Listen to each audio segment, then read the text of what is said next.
everybody, what's going on? It's finally fucking Friday night. Yep. We're just going to drink. Maybe we're going to go out tomorrow night, but Mannequins is going to be closed. So if we go out Barbarella's going to be closed. excuse me. Barbarella's will be closed. They're having an axe throwing tournament. So that means we have to go to Mannequins if we go. If we do go. Yeah. Which I wouldn't mind going, man. I wouldn't mind going. Well, it's up to you. As long as the money's there. I don't really have a lot of money, so. I don't have a lot of money either. Payday's in another week. Yeah.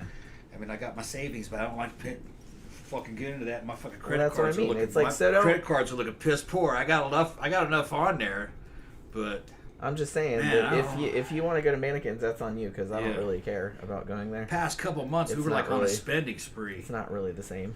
Yeah, shit happened. I guess I don't really remember what it was. I mean, we'll have to think of something fun to do. Yeah, but. Maybe something that doesn't cost $100 fucking dollars. I know. Well, it'll cost 120, 150, 150. Yeah, because we drink a lot. And then the gas and eating and fucking all the other shit. About 150, 200 and the gas to get there and all that. Yeah, 150 at least. And they charge you to get in the door now too.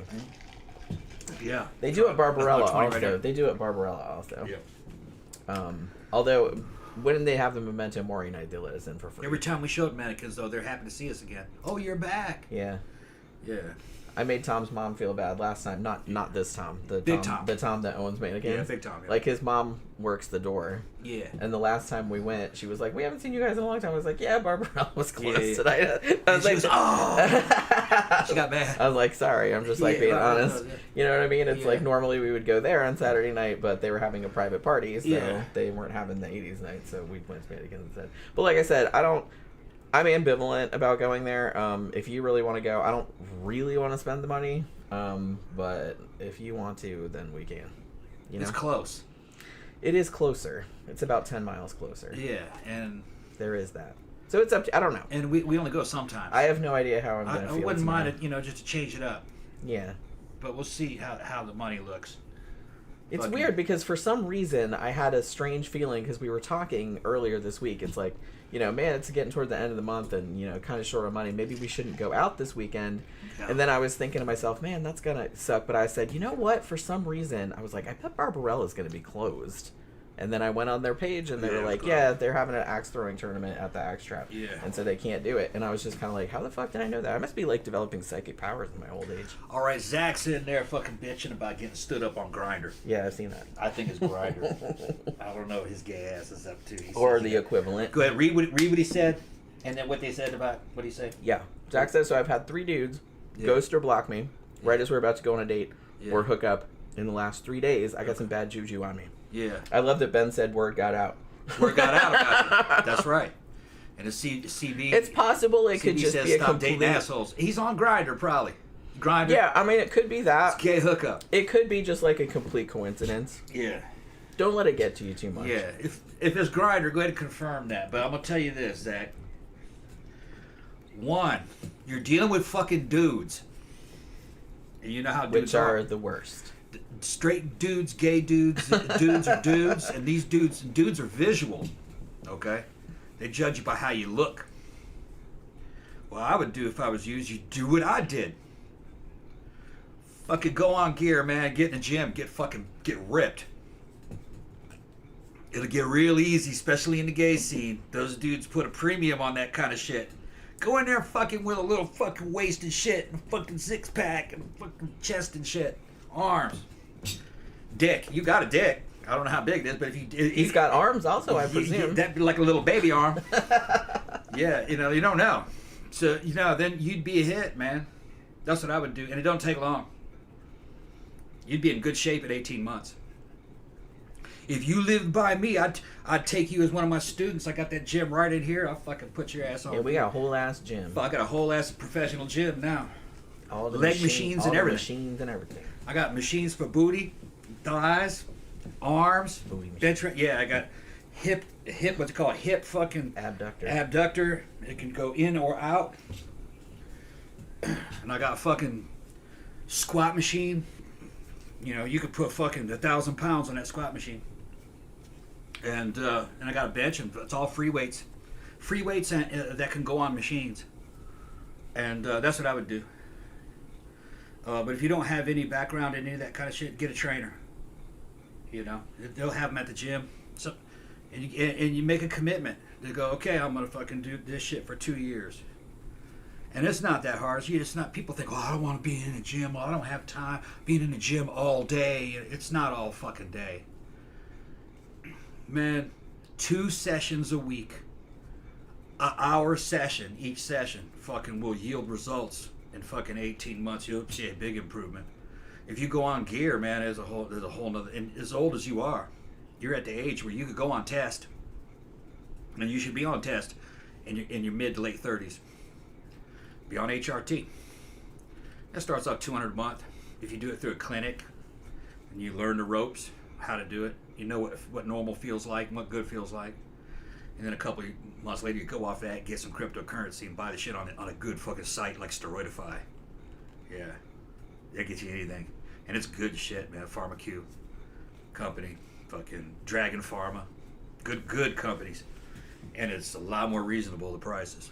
Quality's better and more reasonable and better selection. I mean, it could just be, I do kind of feel like, particularly people that use hookup type apps like that, they're not really taking it super serious, and so they're just kind of like, yeah, well, you know, it could just be like, hey, they set up something and they forget, or they found somebody else they thought they would like better or something like that, and just didn't tell you because... No, dudes are serious. Why not? No, dudes are serious on all those apps. They're trying to get laid. Okay. No, what I'm saying that it's like, what if they saw somebody else and liked that other person better, and then they're like, a woman would do that. A dude would try to fuck them both. He's like, well, I could say, I'm gonna fuck that one and that one. I'm gonna fuck that one and that one. That's what they would do. So no, dude, not showing up for his date, he's decided against it for some reason or another. Well, that's what we're trying to determine, like what the reason was. I haven't seen the guys. You know, I don't really know. I don't know what's going through their heads. I don't know. Maybe you're punching above your weight class, you know, and you're getting these hot dudes, and then they think, then they're like, nah, I ain't gonna go to that dude. He's not hot enough. They might be doing that, or it might be a dude who's fucking insecure. He's like, I don't know, man. That dude's not gonna like me. So yeah, it could be that. Maybe he's just having like second thoughts or something like that. That does happen. Yep. Yeah, Zach said, yeah, I also have legs and a neck and ears, too, so at least I got that. Yep. CB says, I put my friend on Grindr as a joke. He got so many dick pics. It was so funny. Yeah. Oh, my God. Now, I'm going to put Tom on. That's a gay set, Mark. I'm going to put Tom on Grindr and see what happens. I get all kinds of shit. But you have to show me all the stuff that you get so I can have a laugh. Man, when me and Jen were doing fucking live erotic shows, streaming and shit on StreamMate, I was kind of fucking like, I was kind of like stressed out. I was like, man, these dudes are going to say, man, what's that dude? Get rid of him. You know, that type of shit. That hardly ever happened. No, dudes want to know more about me. You know, that hardly ever happened. Yeah. Well, like I said, since we presented as a couple, yeah, we found people like looking for that specifically. Looking for couples, yeah, and fucking. Because there's a lot of single women on there, obviously. Yeah. If they're looking for a couple, almost always it's about. Sometimes it's a straight guy. A lot of times it's a bisexual. It was a lot of bisexual guys. Yeah. Which, like I said, and they were like the nicest, like the best customers. Yeah. And they'll turn their cameras on. You see them, man. They were fucking like gym bros. Yeah, all of them were like decent looking. We didn't get any weirdos. We didn't get younger any than weirdos us. Or nothing. 30s. Even the dude that wanted us to laugh at his dick didn't have a micro penis or anything. No, it was just regular size. It was just regular size. He probably like 5. So we had to pretend that it was. His percent was smaller than it was. Like weirdly I was sitting there fucking making fun of the dude. Like he wanted. He's got the camera on it. You know what I mean? He's like, you know, he's the pitiful ass voice. Don't tell me how little it is. Yeah, shit like this. Man, it's just fucking small as fuck. It wasn't. And he's loving it. It was just regular size. Yeah, it was. He's about 5 inches. Yeah, that's about average. It's about average, yeah. So it's just kind of, I didn't think it was like weirdly small. Yeah, you don't have a micro penis until you're under 3 inches. Yeah. So I was like, all right, dude, whatever. That's his kink, I guess. Yeah. So I was like, all right, whatever. It's not hurt anybody. Yeah. American Military has a question. No hate, but how do you two, and the goth community writ large, wear black and leather in that hellacious Florida heat and humidity? Well, the thing about it is that, 1, I do have, like, more goth summer stuff. Yeah. And 2, we're mostly inside. We're inside. It's air-conditioned, and we're not wearing heavy stuff. It's not like we're hanging out outside for ages. I wear this to the club, and it's a skinny, tight shirt with mesh sleeves on it. Yeah. And fucking I'll wear fucking, you know, what I got on now, you know, like fucking New Rocks and, you know, kind of like, you know, tight black, kind of fucking stretch fucking jeans with cargo pants and fucking, you know, Yeah, kind of combat looking stuff. When I go to the club, I usually just wear, kind of like either like kind of bondagey looking stuff, or like just like short shorts and tights and boots and stuff. Like nothing really heavy. See-through pants. Like see-through pants, stuff like that. Like nothing super heavy. Yeah. And like I said, it's cold in there. The air conditioning's on. The air conditioning is blasting pretty much everywhere. Yeah. So really the only time it's going to be hot is just like walking from the lovely air-conditioned car to the lovely air-conditioned club, which is only like 100 We're not feet. in like full vampire drag with fucking velvet jackets and fucking shit like that. That's... You can't really wear... Can't wear that here. You can maybe wear that once or twice a year. In a winter. During the winter. Like maybe in January. But most of the time... We have that shit. It's just that there's I have some of that stuff. Our friend Will wears that all the time. I don't know how he stands it. The thing is, if you go in full drag like that, unless it's fucking like the vampire ball down the castle, people are going like, you're kind of overdressed. That's because it's more looks. The look now is more like fucking 80s death rock and bondage.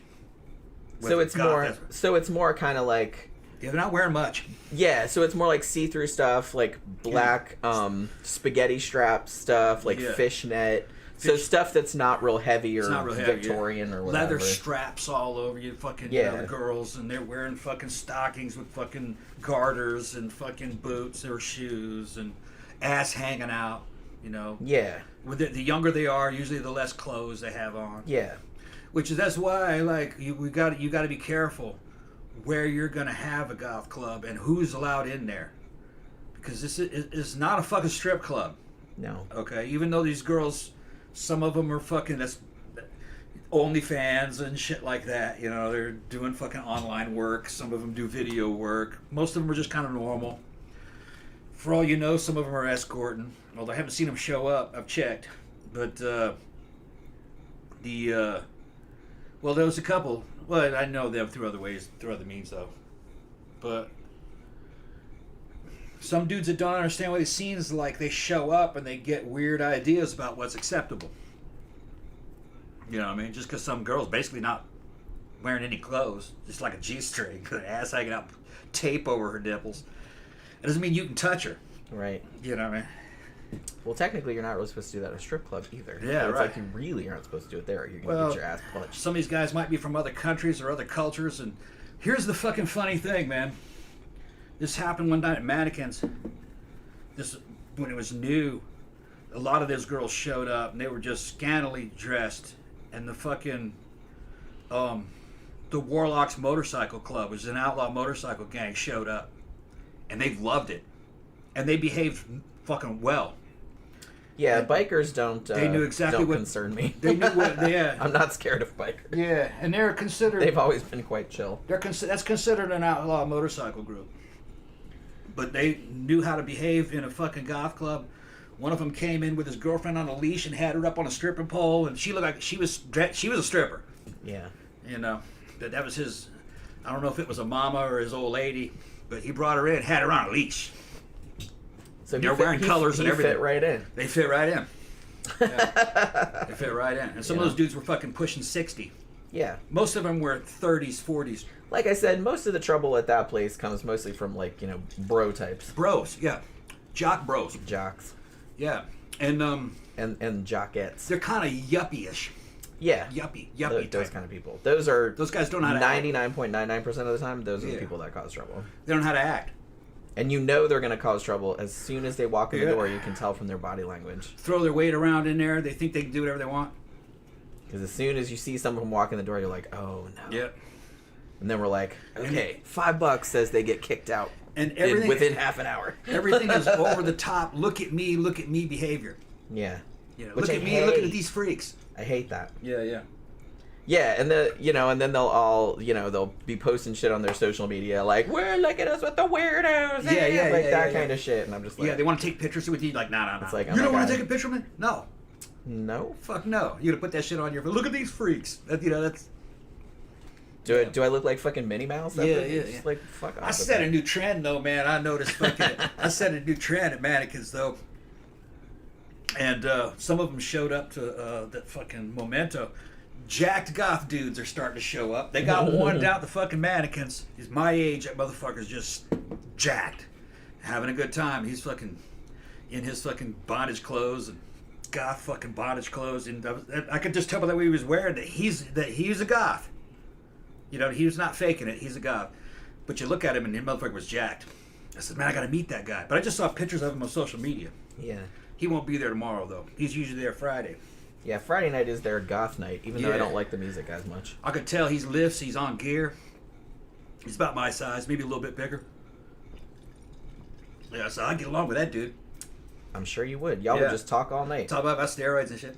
I wouldn't even know where you were all night. I'd be like, where the fuck is that motherfucker? You'd be out on the patio talking to that dude for like 5 hours. Yeah, trying to fight the bar. We gonna get him out of here. You stand over here. You stand. No, that was only when you're on drink. We do that sometimes where we just kind of like dance real big. Yeah. And then just kind of back them off the fucking shit. CB says Jenny Tom on Grindr won't work because he would love it. Oh, I know he would love it. I know he would love it. Yeah. But I think it would be funny if he showed me all the stuff that he got. That's what would be funny. Not that he would be embarrassed because he has no shame. I keep all those bitches rolling. He has no shame at all. No, he would think it was great. I'd be fucking cutting up and shit. He would think it was great. Trying to post semi-nudes and shit. Oh yeah, he would be all over that shit. You know, yeah, he'd be all over that shit. Yeah, I'd be popular. Like I said, he has no shame at all. And I'd be fucking, teasing him and shit. But see, that's why I want you to go on there, because that would be so funny, like seeing all the replies. Tell him I'm a fucking virgin. That'd be awesome. Tell him I'm a fucking virgin. Ooh, they'd fucking love that shit. Oh, they'd be all over you, like white on rice. That'd be so funny. Yeah, I wouldn't work on Grindr. It wouldn't work. It wouldn't work as a joke. It wouldn't work as an own on me. Well, no, I wasn't thinking of it. I wasn't thinking of it that way. No. I was thinking of it for my own amusement, like because of all the replies you would get. Because I know you would have a lot of fun on it. Like I know that I know you. I know you wouldn't be like bothered by it. No, I got so many gay friends. I'm comfortable. Yeah, I know how they are. Yeah, and they're no threat to me. I whip that ass. Whip that ass. But most dudes that you run across that kind of swing that way, they're not a problem.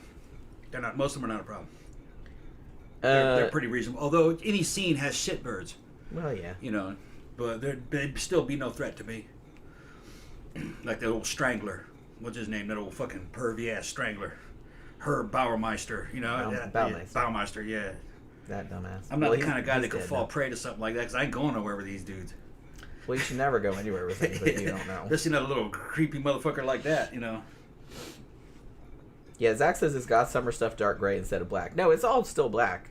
It's just different material and... Thinner materials, like spaghetti straps instead of long sleeves, like that kind of shit. You know what I mean? Yeah, you just wear less clothes. Yeah, that's all.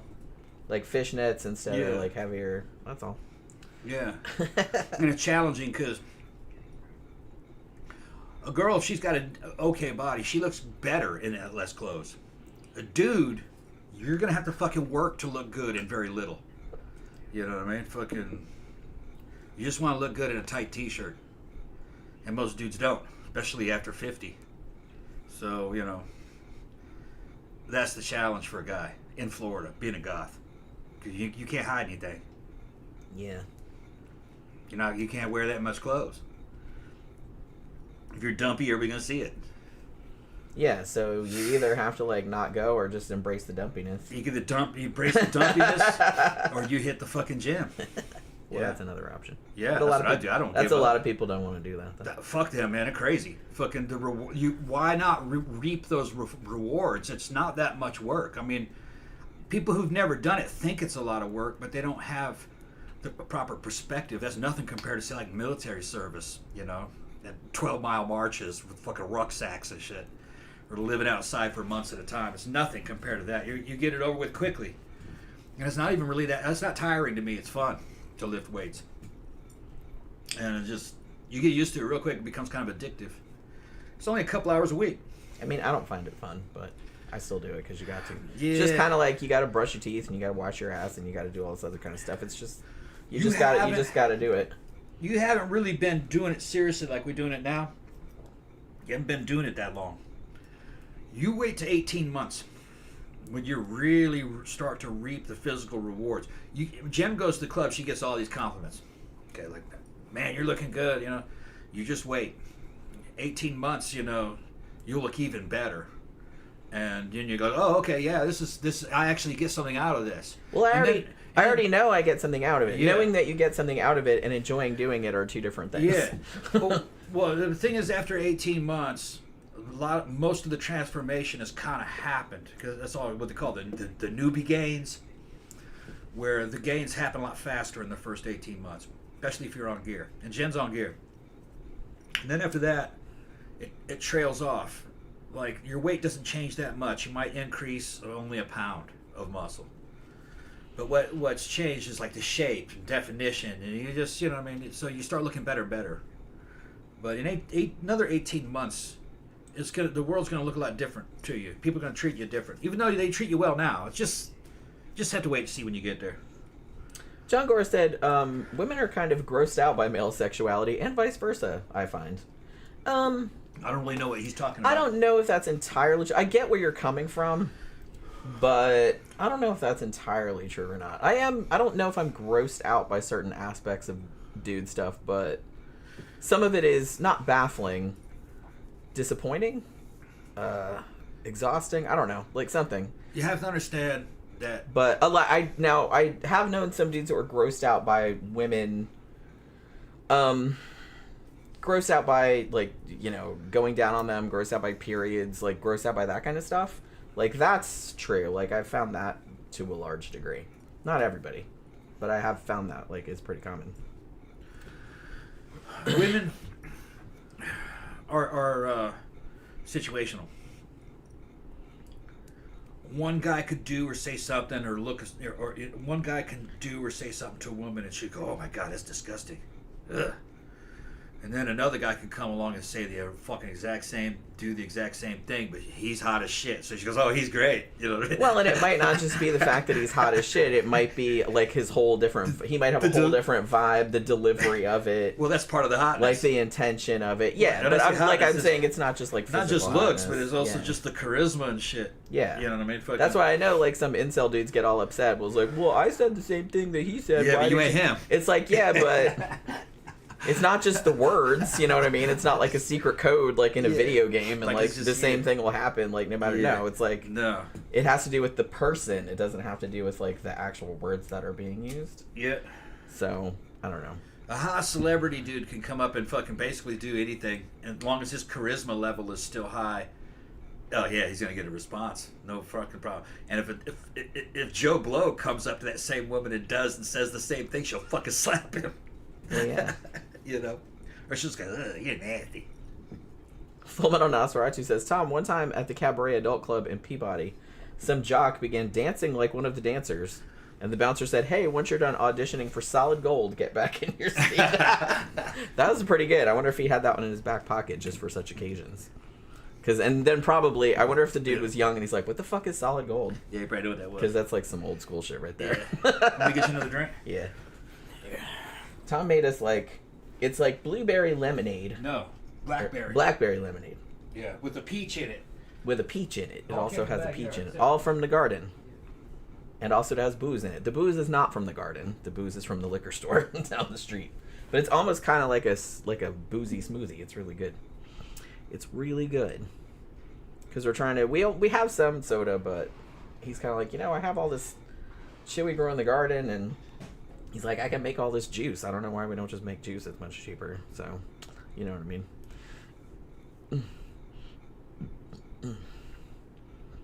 John Gore said togas would be a good look for dad pods. I mean, some people could probably pull that off, I feel. What's that? Like if you had a whole like ensemble togas. Yeah. You'd have to really commit to the bit, though. Class says, I drink beer. What do you drink? Normally vodka. I'm mostly a vodka girl. I like rum. I like gin. I like whiskey. I do not like tequila. Tom really likes tequila. We haven't had any tequila in the house for a long time, but he drinks tequila. That's pretty much all he drinks when we go out. I usually just drink vodka. We usually just have vodka in the house. Sometimes rum. Every now and then I want some gin, but... I gotta watch it because I love gin, but man, if I drink like 3 or 4 of those, I will throw up for sure. because of all the. It's just real acidic, you know. But I like it. Yeah, Klaus says gin is good. It is good. What's good? Gin. Yeah. Like I said, just every now. I usually do vodka because you know I can do vodka without any issues. But every now and then I'll be like, man, I want a gin and tonic. You know what I mean? Because they're so refreshing, especially like in the summertime. Yeah, it's kind of like a mojito. Yeah, and it's just kind of like, I haven't had a mojito in a long time either. Maybe we should make. I was gonna make mojito mix. Remember? Yeah, that's right. We were gonna make some. We were just talking about that. Yeah. Because I don't think we've had a mojito since last year. Maybe. In years, yeah. Maybe even 2 years ago. Yeah. Full Metal Nosfart says, what kind of whiskey do you like? I had Japanese whiskey for the first time on my 50th birthday. I don't think I've ever had Japanese whiskey now that I think about it. I like single malt Scotch whiskey. Yeah. I mean, honestly, I just have the cheap shit. I just like JD. But I like Glenfiddich. There's a good one. I don't even think I've ever had any of that. That's a good one. It's funny because when Barbarella was at the pickleball court and they didn't have real liquor, like Toby would always bring... Was it? I don't remember if it was JD or if it was Jameson. Jim Beam apple. Or it was Jim Beam. It was Jim Beam apple, and he always had that like in a big flask. Yeah. So he'd always be over there like in the corner just chugging it. Yeah. All your American brands now all have like flavored versions. I kind of like them. I like the Jack Daniel's honey too. Yeah, that's actually pretty good. They taste good, yeah. And it's just a way of selling a beverage that's just ready out of the bottle. You don't have to mix it. I'll tell you what, the fucking boomer generation, they would have hated that shit. Because I remember fucking my dad's generation and older, mixed drinks for dudes had to taste bad, or they basically it wasn't manly. Or it wasn't manly. Is that the same thing where it's like dudes don't want to drink cocktails with a straw because they think it's like gay or something? Well, I don't know. I don't like to drink from a straw anyway. I just don't like drinking from a straw. But not because you think it's gay. Not because it's gay. It's unnatural feeling to me. Just to drink out of. I like to drink out of a glass cup. I don't really care one way or the other. Usually in restaurants and bars and stuff like that, I kind of prefer a straw just in case the glasses aren't super clean. Well, women have lipstick on. And that too. And it's just like you don't want to get lipstick all over the glass, and then it's like sometimes it doesn't come off, and I feel kind of bad about that. But I was just reading something today about like there's this whole contingent of boomer dudes that think it's like too femmy to like drink from a straw, so they won't do it, and I'm just kind of like. So how do you drink from like McDonald's? No, they'll drink from a straw. They just don't want to drink from a straw in a club or a bar. That's what they're talking about. That's some fragile masculinity right there. If a straw I don't drink makes from a you straw feel gay. I don't drink. Yeah, but not for that reason. It's straws for me are like that's fast food. Like you know what I mean. And it is kind of effeminate drinking out of a straw. I never. It's literally not. It's different feel for us. Like. It's kind of weird. You know? It's like a dessert thing or a fast food thing or something. You're drinking fucking like you're gonna drink single malt Scotch out of a straw. No, I'm talking about like mixed drinks. You're gonna drink? Yeah, well, that's the same thing. That's a. I don't mind drinking mixed drinks. You're gonna drink a. But if you have something like super fancy or something that comes like in a little with a straw, nobody drinks martinis. With straw. Right, that's what I'm saying. Nobody drinks martinis. In a bar room, dudes aren't really drinking drinks that you drink with a straw. I'm just talking about just a regular. Now, women might you drinking a daiquiri. Yeah.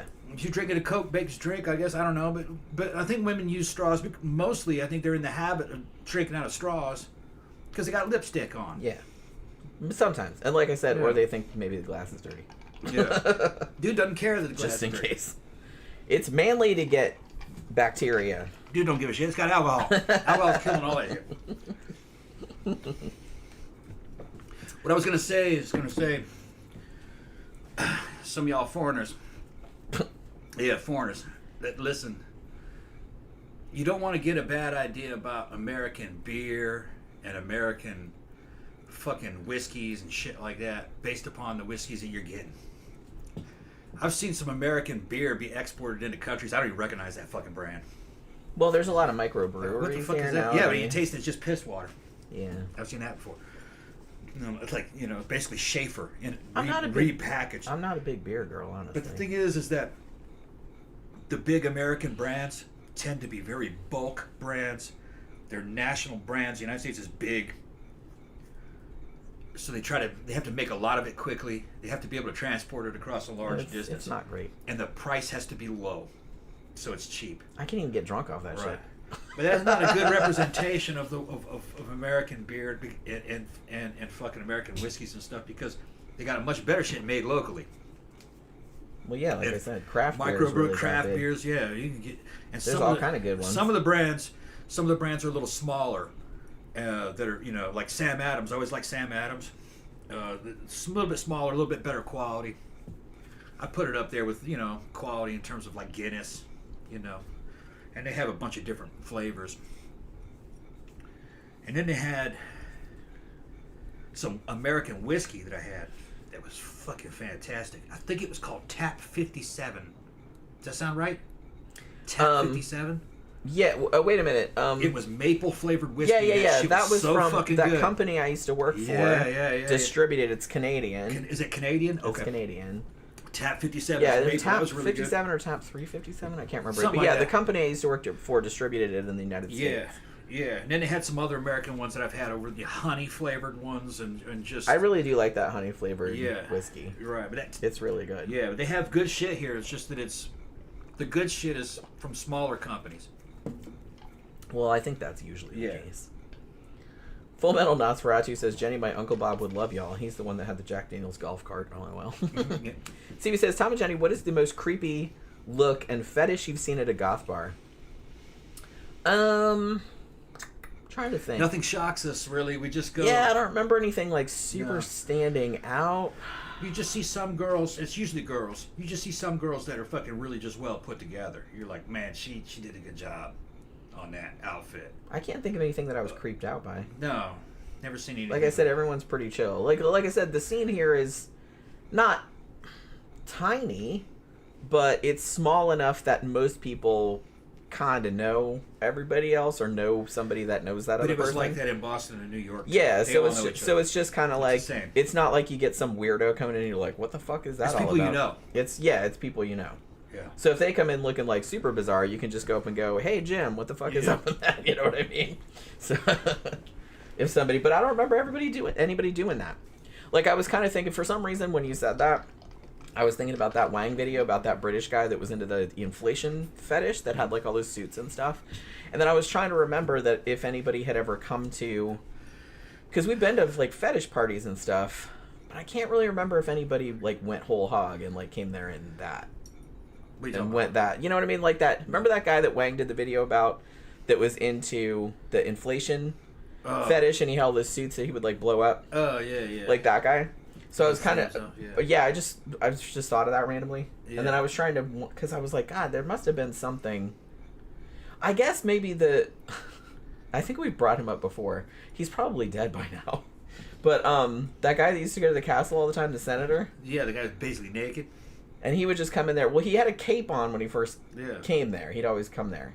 The fuck? Yeah. And then underneath, he would always just have like a little teddy and little G-string underwear. Yeah, he's. And then at some point during he'd be out there dancing and stuff. And he didn't look goth. He looked like an old man in a fucking man. Like he just looked like a regular old man. But he'd been going there so long. Yeah, he could get away with it. That he could get away with it because he wasn't a trouble, or he didn't cause any trouble or anything like that. So people just got used to him. It's like, he's harmless. He just kind of stood there. Now, isn't he? Probably. I mean, he was old like when I went there, and that was like 20-something years ago. Yeah, he was in his 60s then. So he's got to be probably dead by now. Yeah. And so, you'd be out there dancing, and like all of a sudden you'd look over and he dropped his panties. Like, and his panties are just around his ankles, and his little cock is hanging out, and he's just smiling at everybody, and everybody's like, there he goes. They just kind of blow him off. Yeah. And everybody's, because like I said, he didn't touch anybody. He didn't creep on anybody. Nobody's really looking at him. Yeah, I mean, he was kind of weird, but he'd been going there so long and he hadn't done anything bad. So everybody's just like, whatever. Just let him. That's his thing. Just let him do. He's not hurting anybody. I don't know where he carried his money. That's kind of what I wondered too. Buy drinks. He must have come. I mean, hopefully it wasn't crammed up his asshole. Because I would hate to work as a bartender. And here's the thing: he didn't walk into the club like that. Because he must have walked in with clothes and then fucking. He had a cape on. I just said. He had a cape on, but he walked down the street in a cape. Yeah. Okay. It was just like a full length cape. All right. And then he would take it off and hang it in the bathroom when he came in. All right. He always did that.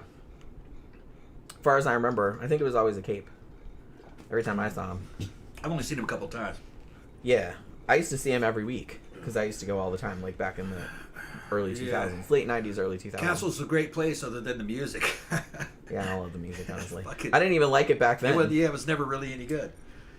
And it's kind of a shame because it's like it's such a cool fucking building and it's just such a cool vibe. Really generic, nondescript, fucking brand new industrial. Yeah, and like EDM and stuff. They're trying to. It all kind of sounds. They're all trying to play new avant-garde shit, so you can't dance to it. You don't know it. That's not familiar. And it's just constantly. And it's hard. I remember some nights. Yeah. Going there like in the early 2000s, and I'd be like, and it would sound like the same song for like 4 hours. Yeah. And I'm like, I'm not into that kind of like rave kind of shit, or those EDM festivals and stuff like that where they just like.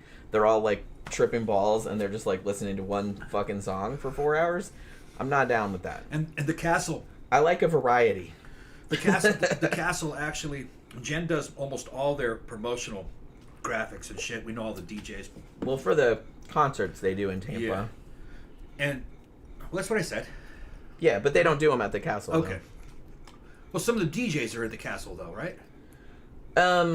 Not really. Like I said, the events are not usually there. Oh, okay. I do all the shows. Okay, they used to be in Tampa. They used to be at the castle.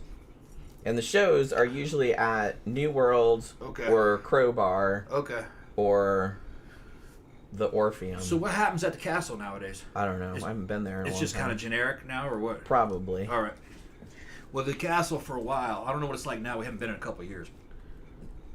It was the best goth club in the country. Some have said the world, because they've had. I don't doubt it. They had people. It's super from fucking Europe cool show up and go. This place is fucking amazing. They're like, and it's been there for like 30-something years. It's a Masonic temple. It looks like a castle, and it looks fucking like something from kind of Spanish fort. It's big. Yeah. And it's pretty in there, man. And it's spooky looking. It looks like the inside of a cathedral. They got stained glass windows. Yeah, stained glass windows. They got a full dungeon downstairs. Yeah, full dungeon with cells. Yeah, the whole thing. And then there's a bar in the middle of that. It's probably got 6 bars. Some of them are outside. There's an outside part with all this fucking tropical. Massive. It looks like pirates are going to show up. Like pirates in a fucking...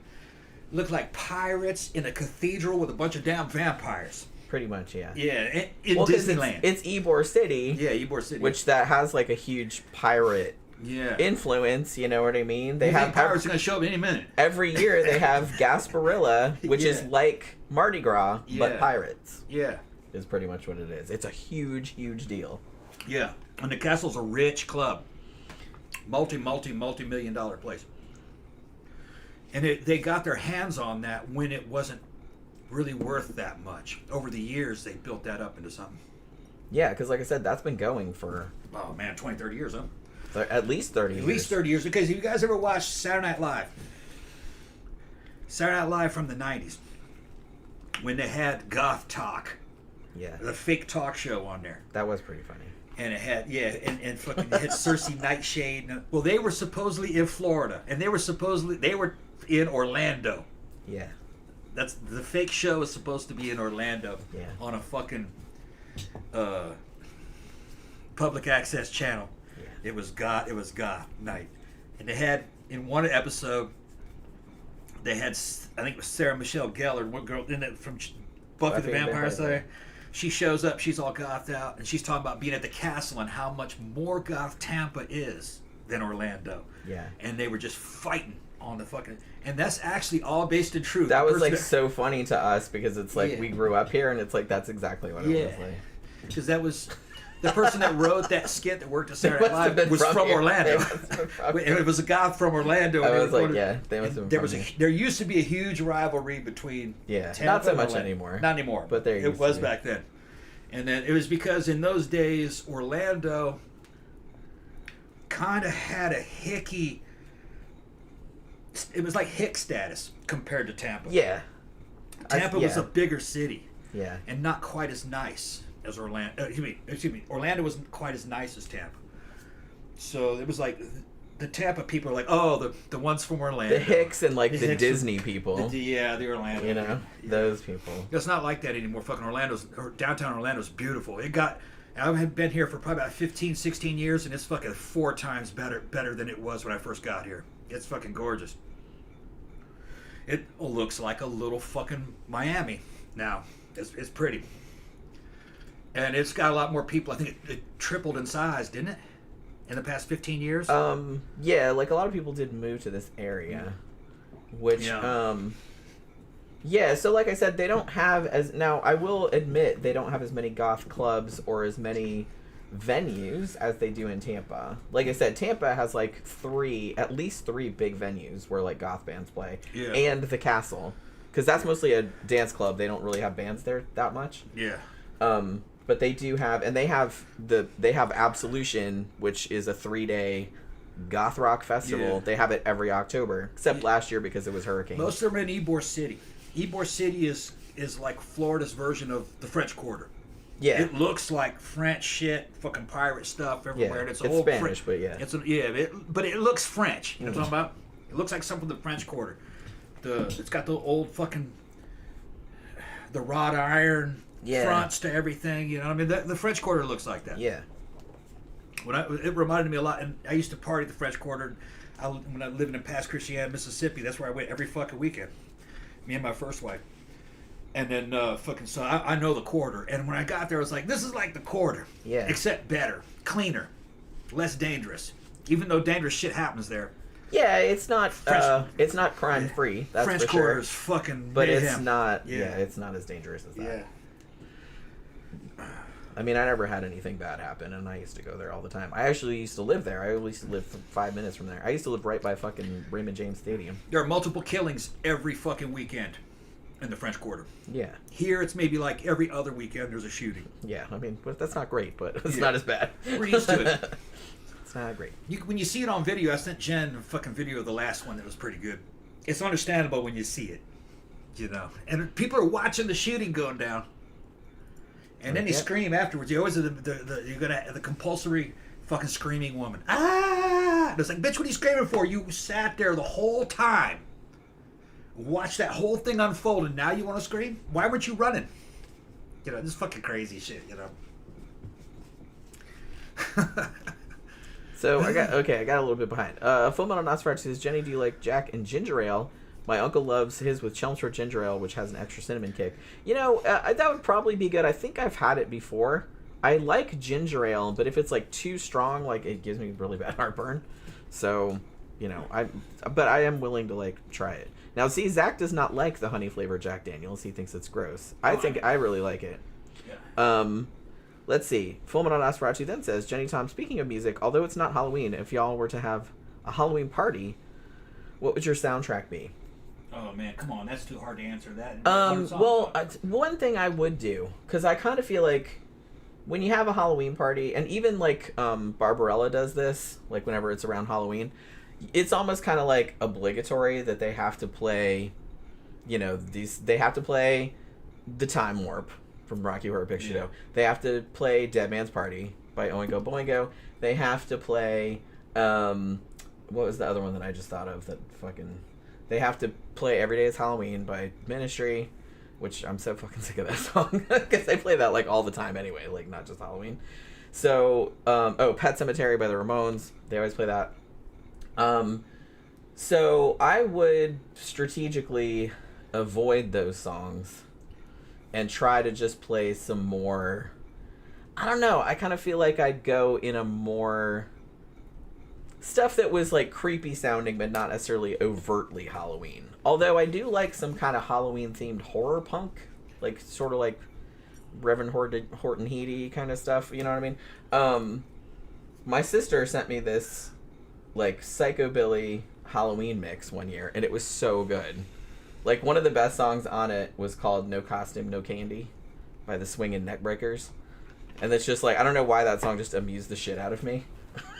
So like every time I make a Halloween mix for somebody, I always put that on it. Like I don't know why I think that song is so funny, but it's like I think that song is like really funny. You know, I don't know. Let's see.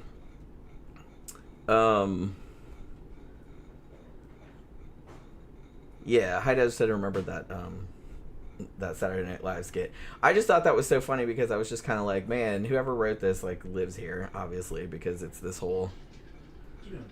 Like I said, it's not like it used to be. There's not this huge rivalry anymore because people just go back and forth between the two all the time. Yeah, Tampa people come here. Tampa people come here, Orlando people go there because their shows going on all the time, so nobody is like real, you know, the world's changed, assy about it anymore. Yeah. But like, you know, Klaus says, "Do you have a favorite band?"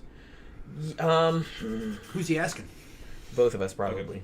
That's a hard question to answer. I have lots and lots and lots of favorite so much. bands. I have lots of favorite bands. If you put a gun to my head and said that I had to pick, I don't know if I'd probably still gonna pick. I don't know. I think. What? No, it's hard to. Here's the thing. One of my favorite albums is the Sisters of Mercy album called The First and Last and Always. I think that's the best album of all times. But that band kind of went downhill. You know what I mean? So it was only that one album.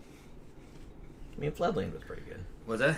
Floodland was pretty good. Yeah. Although it's super overplayed. And it's really different than First and Last and Always. So the idea of saying, do you have a favorite band, that's kind of hard because bands have hits and misses. If I were to say, who was consistently good?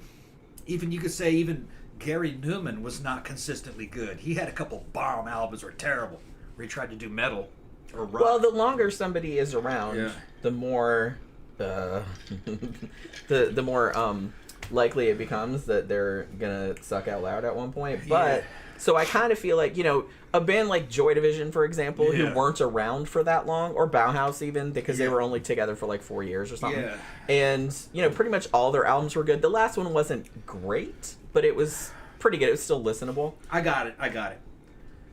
The favorite band, when you talk about, you look at the whole career, long career, the quality, David Bowie. Yeah, that's a good pick. Couldn't beat it. I mean, pretty much all his shit was good. Consistently good, at least. Or at least interesting. Yeah. Like, he was always doing something interesting. There wasn't anything I couldn't listen to. Yeah. And I also liked him when he was with Tin Machine. Tin Machine, yeah. He did 2 albums with them. They were really good. That was good, too. Yeah, I quite liked Tin Machine. But I would just say overall, I'd say David Bowie. Yeah. That's a good pick. Yeah. Like I said, if you... So I'm going to give the British a salute. Probably consistently over the entire career, and a long career, I'm going to say Nick Cave and the Bad Seeds. I love Nick Cave. I love his old band, The Birthday Party. I loved all his solo shit. I've loved like pretty much everything that he's ever done. I don't think that he's ever put out anything that I was just like, nah, I don't really care for it.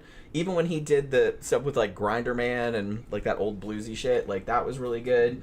And so pretty much all of that. Also, The Fall. Yeah. I'm really, really into them because every single album they put out was different, but you could still tell that it was them. And every single one was good. Yeah. And they put out a lot of albums. A lot. So for them to like have that, well, it was mostly Mark E. Smith and a rotating band of other people. But for them to be consistently that interesting over that long, like even when he got kind of old, you know, that's a real testament, I think. So just, I don't know. Like, I love other bands. Like I said, I love Joy Division. I love Bauhaus. I love Susie and the Banshees. I love, there's just like millions. There's millions of bands. For me, favorite American act still had a British frontman, Billy Idol.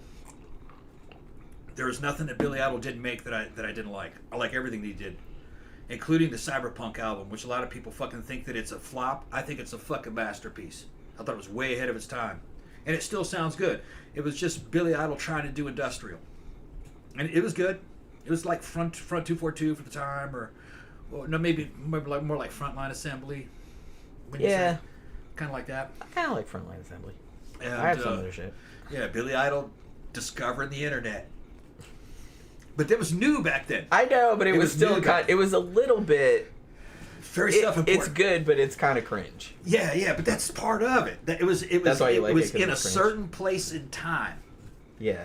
That like nowadays, it's kind of like watching one of those movies from the 90s, like Hackers or something, like with Angelina Jolie, and you're just like, ooh. Imagine you had a record album coming out, okay, you're like in the 40s or 50s, and you're talking about how cool it is to watch TV. Yeah. Because TV isn't really fucking mainstream at this point. That's what it's like. See, this is why I like goth music, because, man, they just, like, sing about old shit. They sing about, like, Edgar Allan Poe stories and gothic crap, and, You know, so it doesn't age. It doesn't date. Yeah. You know what I mean? It's kind of universal. So...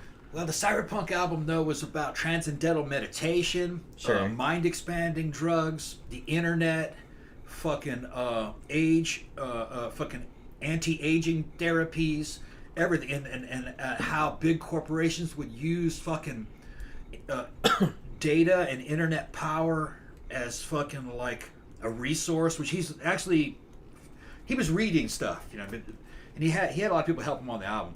Well, yeah, he started reading William Gibson, and it just blew his mind, I guess.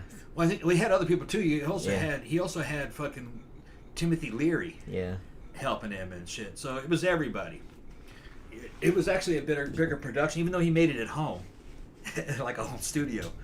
Fucking, which is that was ahead of its time. That was very ahead of its time. And it also has one of the weirdest Velvet Underground covers you're ever likely to hear. It had a cover of Heroin. Heroin's really good, yeah. And actually, it's kind of cool, but it's like, if you hadn't told me that was Heroin, I probably wouldn't have known unless, because there's snippets of the lyrics in there, and I've been like, oh, you know, because I know what the words are. But it's just kind of like, it doesn't sound anything like it. And he had a song and a video for it called fucking Adam in Chains. It was really good. It would start off with transcendental meditation, and he's in a fucking, like a doctor's chair, a dentist chair, and a straitjacket with his fucking blonde dreadlocks and shit. With fucking Korean or Japanese fucking techno girls they're like nurses that are doing something with mind control on him, and then you see him fucking in the water, fucking shirtless and shit with some hot chick going by, and he's obviously on gear. Fucking Billy fucking was on gear. They taking tests probably. He was looking good for that video. You can see it on YouTube. And he stayed fucking in good shape up until fucking just very recently. He's getting old now. He's poor guy. But you know, he had some new music come out. He's now doing everything on his YouTube channel and doing live fucking streams on his YouTube channel where they're him and Steve Stevens fucking doing some live like acapella shit with acoustic guitar on the top of some fucking tower somewhere in France or something, you know, just hanging off the edge of it. You know, kind of cool for old guys, you know, doing this shit. And they're just kind of getting off on the fact that you can live stream. You know, Grandpa discovers. Well, you know, no, I'm just teasing. Yeah, it's just kind of. I can imagine like what it is coming from the era of the '80s, where he actually '80s and '90s, where he came from, how constrained the art was. You had to go through a label, and you had to release it through. Although the CDs thing about it is that you think people that grew up as punks in that era would be a lot more open to it, because it was all about DIY. Well, that's what Cyberpunk was about. That's what I'm saying. That's what Cyberpunk was about. So it's just like... He was open to it. So I think that's why a lot of maybe like Gen X people, or, you know, people that grew up in that era were so quick to embrace the internet, because it's just moves this whole punk aesthetic where you just like do it yourself kind of, and it was just making it easier. Well, Idol is Gen X. That's what I'm saying. Early Gen X. So yeah, he was bragging about how he did the Cyberpunk album on his fucking home Macintosh computer. And it sounds good for an old Macintosh computer. Put it on headphones and go, oh yeah, it still sounds good. It's weird, and you know, and I think I've seen some reviews from younger people over that album, and they don't get it. They don't get it. They weren't there when it came out. But older people, the context isn't there. But people who grew up with it say, yeah, this is actually a masterpiece. When you look at it from it was ahead of its time, and if you were from that time, you could go back and listen to it and go, oh yeah, he did predict a lot of shit in this. You know? Basically, he's predicting Google Corporation and stuff. Klaus says, Sisters of Mercy, hell yeah. John Gore is saying Led Zeppelin were consistent. I agree. I never super got into Led Zeppelin, but it's like, I like Led Zeppelin and Pink Floyd and stuff, but you know. Led Zeppelin was good. I grew up a little later than that, I guess, so it was just kind of like... That was old people music when I was a kid. Yeah, although I got into it later. Yeah. Like, started to appreciate it. Yeah, I liked it too. That was something you smoked weed to. Yeah. And then, you know, like, oh, yeah. And then you go like, oh, fuck all this fucking Frodo Baggins shit, man. Fucking put the Bauhaus on there. Oh, yeah, just put the punk rock on. Frodo Baggins. Like I said, I was like a punk rock girl. Like, I just, you know, I didn't really want all the 10-minute waffling and all of that. Yeah. Big Dog says The Clash, Madness, and Bowie. Yeah, they're pretty very, very good picks there. Yeah, good ones. And Klaus also says, I saw Bowie in 1986. Oh, yeah? Let's Dance Tour. That's amazing. Yeah, I never got to see him tour. live. Amazing tour. Sadly. Yeah. Yeah, and Tammy said it was because he kept evolving. That's exactly why. Who? You might talk about Bowie. Bowie, yeah. Yeah, Bowie took whatever was popular in his day and would do his own version of it. He'd do a Bowie version of that. He did a Bowie version of basically everything. A Bowie version of punk rock. Bowie version of fucking, like, Rolling Stones rock. You know, Rebel Rebel. It sounds like a Rolling Stones song to me. It does a bit, yeah. You know, if you'd have told, if I didn't know who that was, you'd say, yeah, that's Mick Jagger and Rolling Stones. I go, oh, yeah. Hell yeah, that's Rolling Stones. That's how I would. Sorry, I just had a flashback to that Dancing in the Street video. Yeah. With him and Mick Jagger. Yeah. They knew each other. I know. They shared a girlfriend for a while. I know. It's like, but that video was like so funny. And, but he even was doing like, he was doing soul music. Station to Station had a lot of fucking soul on it. Yeah. You know, he had a fucking fantastic. When he died, man, me and Jen were down. We were like, oh man. That know what? I don't usually cry over fucking celebrities and stuff. Yeah. But after he died, I found out when I was at work. Like, this is when I worked at a print shop, and I like legit cried at work. And then like when we went out that weekend, we went to Barbarella, and of course they played all this Bowie music and stuff like that, and I was just losing it. Yeah. Like, I kept it together most of the night, but then what he played, Heroes. Yeah. And I lost it. What had led up to that is that Bowie had released this album with some videos, and I saw the videos, and they were strange. I didn't quite understand them. You know, they showed Major Tom as fucking in his dead on another planet, and fucking Bowie coming out, going back into a closet and shit, fucking weird shit, and he's got tape over his eyes, and like, what are these fucking videos about? There was like 2 of them. They came out, and like a couple weeks later they said he had died, and he made those videos while he was dying of cancer. Yeah. Yeah. Went out like and then all of a sudden it made sense. Oh, that's what he's talking about. Yeah. It's fucking Major Tom's going back to the fucking black star, the black sun, to the center of the universe type of deal. I just love that he just kept. No, he's a rock star through the whole fucking thing. His entire life, like he was doing that up until he died. Yeah, that's amazing. Yeah, he made his death into a piece of art. Yeah. And then I wouldn't expect anything when he less. died, when they announced that, I was flicking through the fucking pay-per-view channels, and they had a channel that was on for free of nothing but fucking David Bowie music, David Bowie videos for free. So I watched a bunch of them, and they were like in HD. But Bowie was a shit, man. He was a great artist. Now here's the thing about David Bowie: he was one of the fucking richest rock stars in the universe, in history. He was richer than Michael Jackson, but he didn't make any of it in music. A lot of people don't know that. He was a fucking real estate genius. He fucking... I feel like Paul McCartney did that shit too. He owned so much fucking real estate, made so much money on real estate deals, and he was involved in art, selling art and art shows, which that's a... The modern art scene is actually money laundering. That's really what it's about, you know what I mean? Fucking, but they give you some money for this piece of shit piece of artwork, and you surreptitiously fucking send them some of it back to launder the money and shit, and you take a commission. So there was some gangster in Bowie. He was never caught for that, never charged for it. It's just known that the art scene is very much into laundering. That's one of the things that you can do with that. So I kind of think he was laundering money. And he was trusted because, you know, oh, it's David Bowie. Hell yeah. Everybody knows who he is. Yeah, okay, all right. And he goes, I bid $1 million on that. And he goes, okay, all right, got $1 million for this piece of art. Okay. I got you, babe. Full Metal Nosferatu, this was a while back. Tom, are you familiar with the metal band The Obsessed? No. Featuring singer Scott Hu Weinrich, formerly of St. Vitus. No. I don't know that one. I'm not really up on new metal. Yeah, he's still listening to like fucking... Oh, it was the old 90s and 80s and 90s metal. Full Metal also says Danzig 5 Black Acid Devil was a really good industrial album. Yeah, I remember when that came out and I didn't get it. Danzig 4, I think, was the last album that I got. That one had Sadistical on it and had a bunch of other shit. I think it also had Going Down to Die. I fucking bust on fucking some of these dudes. I'm busting on fucking Steven Seagal.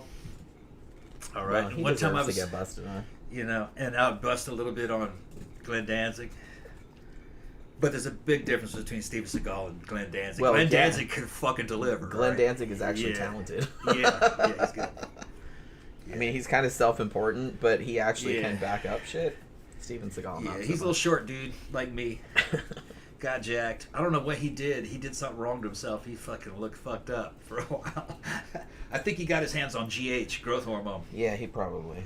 Because his face got distorted. Because Sylvester Stallone's face looked like that for a while, too. Yeah. And we're pretty sure that's what happened to him. There was, in the pre-internet era, there was no, of course, internet information. So nobody could talk to one another or compare notes. So a lot of times you were at the mercy of whoever was in some gym you were at or some trainer. And he'd get his hands on these weird compounds and go, oh, this is the new one. Well, when growth hormone came out, they thought it was going to be the ultimate replacement for steroids. Oh, fuck off steroids, man. This is a lot safer. Take this. You'll grow. You'll get bigger after you work out. And there is some truth to that. The problem with it, though, is that too much of it over a period of time can distort your face. It'll make your lips kind of fucking get bigger and your nose to get bigger, and it kind of like it just distorts your face. And I think that happened to Sylvester Stallone also, because he looked fucked up for a while. And he kind of fixed it in Rambo: The Fight Continues, which is a great movie. You could tell something happened. He had some surgeries done to kind of correct his face.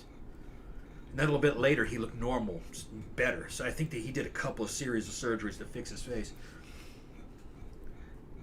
But Glenn, he was looking good for a long time, especially like Danzig 3, Danzig 4, he looked great. And all of a sudden, you'd stop seeing him. You didn't see pictures of him or anything. And then you just saw him and he looked like a fucking devil. His head was huge. His fucking face was fucking... Like, what the fuck happened to that?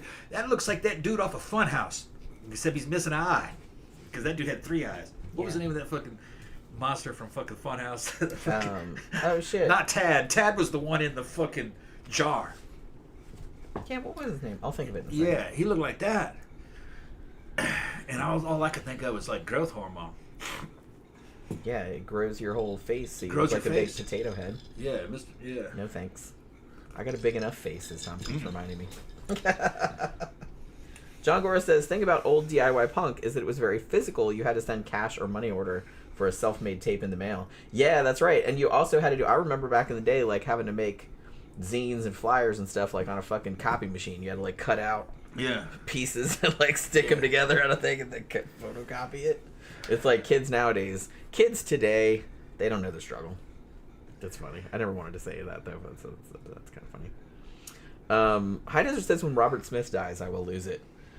I'll probably be upset too. That's to be honest. It's about time with his weight and his age. He's getting up there. Yeah, he's getting up there. When that band will be gone, there'll be no way to continue that band without him. It's crazy because I feel like The Cure, of all of the bands that came out in that era, clearly a great band. I really, really liked their early shit. Like, I don't think I bought anything of theirs after Disintegration. Or, no, maybe, what was the one that came out after I bought that? the top. What was the one? The top was Violent 85. Mood Swings was the last Yeah, one I bought. wasn't that remixes? Was that like remixes? Violent Mood Swings was a release album. What was the one that was remixes? I don't even remember what it was called. I might have had that one. But, so I love all their old shit. And then I kind of lost it, but they're still good, though. Like, I hear their shit now, I'm like, man, they're still good. And it's crazy to think that it's like... It sounded like the same album over and over again a lot of times. Well, yeah, but, like, after all this time, I don't think that I would have predicted that they would have still been around. One of their best albums in 2025 was ones that was, I think it was just called The Singles. Japanese Whispers.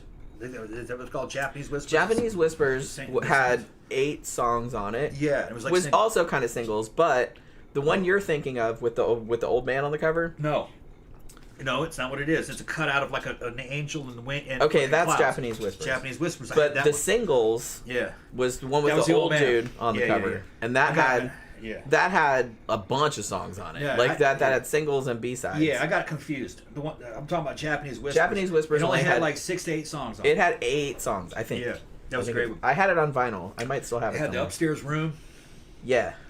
Fucking Love Cats was on it, I think, wasn't it? I don't think Love Cats was on that. I'm trying to think what was on. Man, what was on that? It's been a long time since I looked at it. I think I have it somewhere, but I don't remember what's on it. That was good. I just had that on vinyl. It was very dark. It was kind of a dark kind of an album. It was good. Pornography was a great album that they did. That's one of the quintessential goth rock albums. Yeah. If anybody ever asked me, which they never do usually, but it's like if anybody ever asked me if I want to get into like goth rock or like classic goth music, First and Last and Always, Sisters of Mercy, but Pornography by The Cure in 1982, that is like one of the quintessential goth really albums. Intense, really dark, yeah, very powerful. And they said, we're not going to make another album like that. People are like, what are you talking about? Like, that was great. We don't want to go down that way. It's too... Then they got a little poppy after that. Yeah. They're like, we bummed ourselves out. Sorry. Yeah, they bummed them out too much. And then I would say fucking Joy Division, Closer. Great album. God, that album is so fucking good. Yeah, and that's a goth as fuck. It's so good. Yeah. Even though they weren't a goth band, they were before goth. But they helped make goth. Yeah. I would call... Yeah, they're classified as post-punk. Post-punk, but it's proto-goth. But I mean, I like... Post-punk is my favorite genre, if you can call it that. Yeah. Well, post-punk isn't even really a sound. It was just like an era. It was just like all these bands that came out after punk, and a lot of them sounded like completely different from one another. But they all just threw them in one thing because it's like they didn't know where else to put them. It had a sophisticated sound. For post-punk sounded sophisticated. It sounded important. It was just the good shit. The most mysterious song on the internet is a post-punk song. But they eventually found out what band that was. Finally, it took them forever. It's Fex. Yeah. A German band named Fex. They were so happy. Yeah, they didn't know. They didn't realize. They didn't know that they were that famous. The whole internet was like looking for that fucking song. What is that? It kind of sounds like The Cure a little bit. Not The Cure, but it sounds kind of like Joy Division, kind of. Slightly. It kind of reminded me. So I'm trying to think of who it reminded me of. Early Psychedelic Furs. Maybe I can't. I can't put my finger on it. Because all these people were coming up with. Because some people were like, "Well, it sounds like Depeche Mode." No, it doesn't. It really didn't sound like Depeche Mode to me. But I was like, "Have you ever heard Depeche Mode? That doesn't sound like Depeche Mode." Like I get it. It's in the same ballpark, but it doesn't sound anything like Depeche Mode. Sorry. They don't have anything else to compare it to. I guess not. Yeah, this is like people that don't really know. I was like, I don't know. I was thinking that it was kind of more like they sounded kind of like Dance Society. Is who I thought they kind of sounded like, you know? Yeah. That was kind of more the vibe I was getting, like that in that area. Yeah. In that area, or maybe slightly like early Killing Joke. Slightly. Let's see. Talking about Black Sabbath. Yeah, Lucifuge was a good album, but I got way behind. You go back and listen to it, and it's kind of generic now. You're like, maybe it's because it's overplayed. Kind of like going back and playing Iron Maiden's Number of the Beast, where it seems like it's filler because you've heard it so much. It's all filler. You know, only song that you can listen to on Number of the Beast that doesn't sound like filler is fucking Hallowed Be Thy Name. You know, the rest of it's all kind of like filler. It didn't seem like that at the time when it was new, though. Yeah. Ooh, we got a super chat from Papa77. What's up, Papa? I know it's not your guys' music, but for me, it's Pink Floyd. I mean, Yeah, that's a solid pick. I got into Pink Floyd. I actually quite like a lot of Pink Floyd. Dark Side of the Moon. Again, I just also wanted to show some love. Have a great long weekend. Thank you very much. My favorite album by Pink Floyd was Metal. Or Medley. Or no, Metal is what it was called. It had echoes on it. And Seamus and fucking some other stuff. I liked that one. I also liked some of the early stuff that had Syd Barrett in it. Yeah. He was kind of crazy. Yeah, crazy bitch. And then Dark Side of the Moon was good, but you know the thing is about Dark Side of the Moon is by the time I got my hands on it, it was kind of so perfect and so overplayed that I was just like, it sounded kind of generic. Even though it was good, it was really smooth. That's a super smooth album. It is. It's very good. Yeah. Like sometimes the mood just strikes, and it just like you just kind of want to listen to that. If you're on LSD, that's a great album. Oh yeah. Or if you're just really fucking stoned, you're like, yeah. Although when we were tripping that time, we put David Bowie. Yeah, David Bowie's just as good. David Bowie's great on fucking listening to Genie and we were like talking to David Bowie like through the on the video. It was pretty funny. Yeah. Like we knew we weren't really talking to him, but we were just like having. I was talking to Bo, you the shit, bro, and he's answered. I know. Thank you. He said, "This is great." Thank you for saying so. Yeah. Oh my god, it's hilarious. Full Metal Nosferatu says Professor of Rock on YouTube did a deep dive on Fex. Oh, I have to watch that. Actually. Okay, yeah. I've seen that guy. I love that guy. John Gora says the Cars had a much more punk sounded late 70s. Yeah, they did. Starting out, then they really smoothed it out and got into the top 40. Yeah, I feel like a lot of bands kind of did that. Zach says, I've gotten so into 60s psychedelic and acid rock lately. Yeah, that's kind of an interesting... that's some cool shit to explore. I haven't gone too much into that. I had the Iron Butterfly and it got a DeVita album. I inherited that bitch through a family member. Did you ever get into, like, Rocky Erickson or the 13th Floor Elevators or anything? No. I had the Trogs album, though. Well, that was pretty good. Yeah, the Trogs, yeah. Which they thought they were hard. They're not hard. But, no. As far as the 60s go, I was just kind of like... I mean, I know it was late 60s, but I was just like... I like the MC5 and Velvet Underground, Stooges, and all that kind of stuff. Yeah. Proto-punk. Yeah. More than the acid rock. Iggy and the Stooges. Although sometimes I do like the acid rock. Yeah. But like I said, it helps to be on acid. If you're not, it doesn't hit the same. As far as the 60s music, the ones that did kind of have kind of a hard and gritty sound was the band that did fucking House of the Rising Sun. That was the Animals, wasn't it? The Animals, yeah. I heard like 4 or 5 of their songs, and they're all pretty good. My brother's punk band used to do a really good cover of that. Yeah, the Animals. They were pretty good. Although, you know, they all paled in comparison to the Rolling Stones, though. Yeah. I was always more a Beatles girl, but I like the Rolling Stones. 60s Rolling Stones as far as grit and hard, you couldn't get any harder than that. And kind of dirty. Yeah. And then Hendrix. When Hendrix came out in the 60s, he took it to the whole new fucking level. He was fucking awesome. Yeah, and he was from the 101st Airborne, just like me. So I had right up the street, there was a fucking club. There was a Quonset hut called the 101 Club, and there was a statue of Jimi Hendrix out front, a bronze statue of him out there, and it was the fucking private first class fucking James Hendrix. Fucking, he played here. His first live shows were played here. Fucking, and he's standing there in his fucking uniform with a guitar. So the 101st Airborne Division has a statue to him. Yeah, that's pretty awesome. Yeah, and he was gonna go to Vietnam, but he got busted up in a jump. He was in a fucking that's back when 101st had parachute regiments, and he got hurt in a parachute regiment in a parachute jump and got on physical profile. And by the time he'd have got off that profile, he would have only been a few months away from ETSing out of the Army. So they didn't send him to Vietnam. And I'll give it to fucking Hendrix. He was infantry.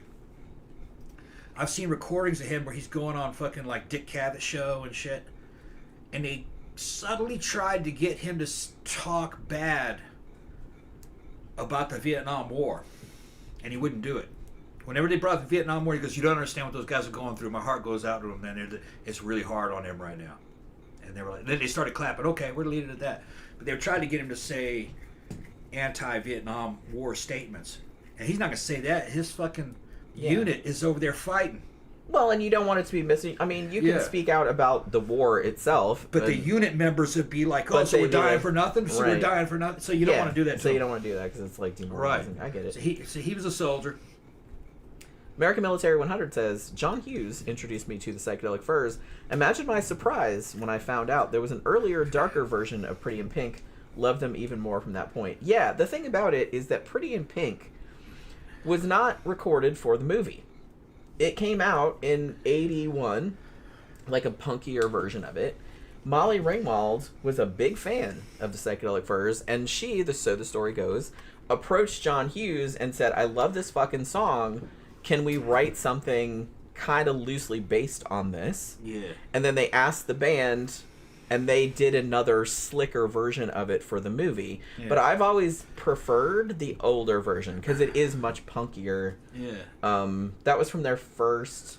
I think their first album was called Talk, Talk, Talk. I have it somewhere. But Yeah, they were much, but they got a lot slicker later on. By the time 87 came around, what was that album they did?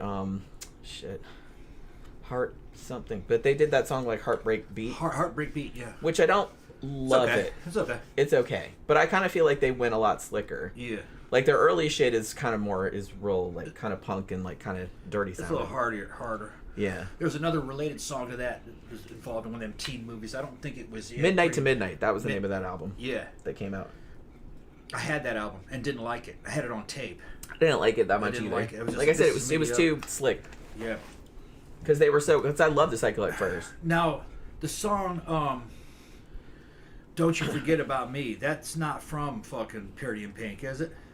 No, that was the Breakfast Club. Breakfast Club, that's right. Remember, it was like at the end. Okay, you guys know that song. That was Minds? done by Simple Minds For the movie, yeah. for the movie, and it's a great song. And I always liked that song, but I didn't know that originally that song was for Billy Idol. Yeah, they wrote it for Billy Idol. They wrote it for him, and he liked the song, but he didn't think it was. He thought it was a little too soft, so he didn't do it. He didn't buy it. He didn't, because that song was written by a songwriter wrote it for him, so he didn't buy it. The guys from Simple Minds bought it though and turned it into a hit. It was a huge hit, yeah. Yeah. So later on, I think it was looking in the 2000s or maybe the late 90s. Billy went ahead and did a cover of it. Yeah, he did his own version. Yeah, and it's pretty how good. he would have done it. It's good. It's good. It's the same song. It's just Billy Idol's voice, and he did it a little bit rougher, a little harder. But I recommend it if you haven't heard it. That was the way it originally. That's the way that song originally would have sounded.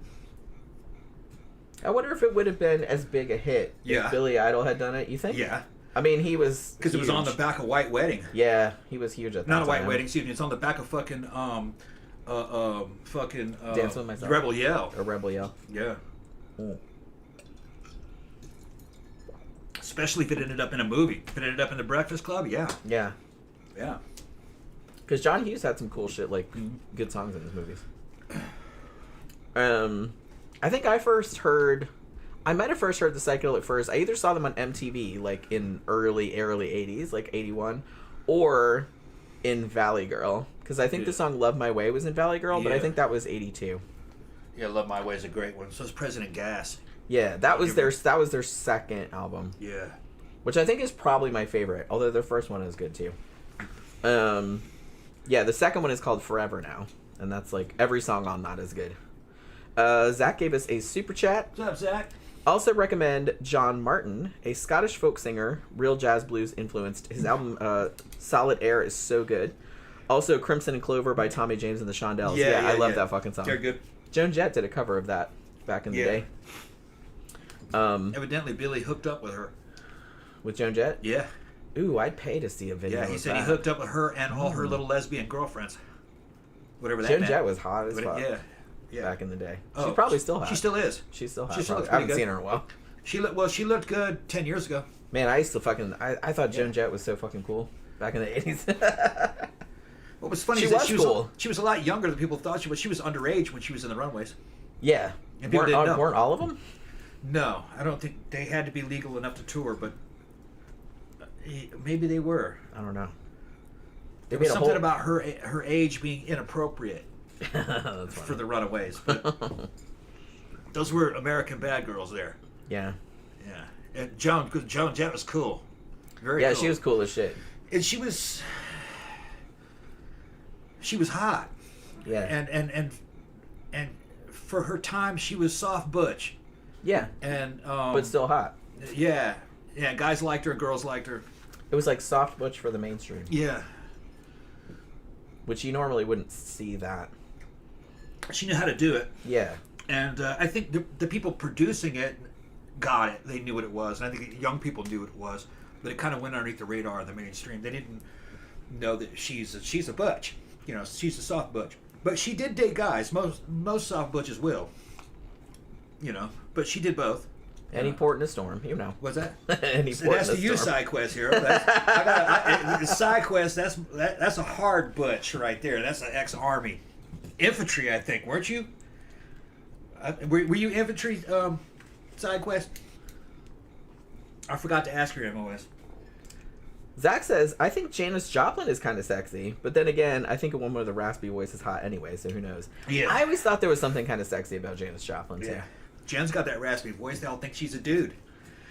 Yeah.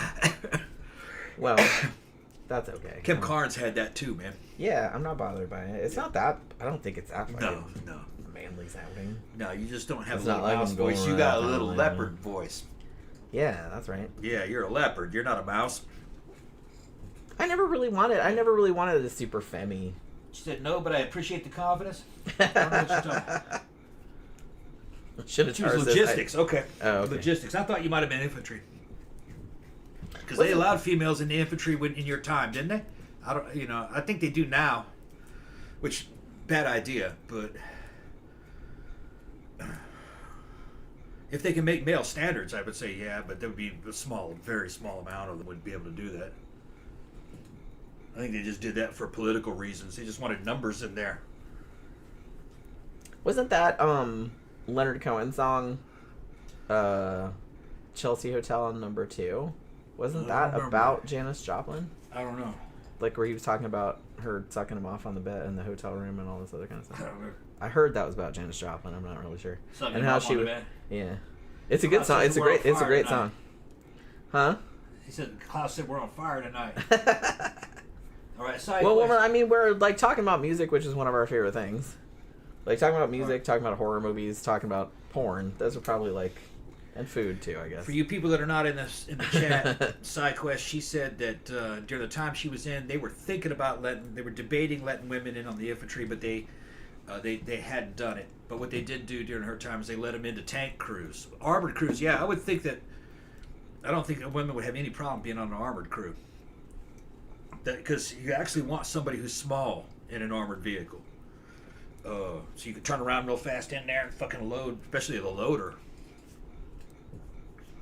But tanks are going to be a thing of the past anyway. I mean, after the fighting in Ukraine, tanks didn't survive. And you couldn't mass them in an armored column. They'd be spotted by satellites and destroyed. And then when you spread them out, they were destroying them with cheap drones. So that's the end of the tanks, if you ask me. And what rose to the top was fucking little 350 dirt bikes, because the drones couldn't get them; they were too fast.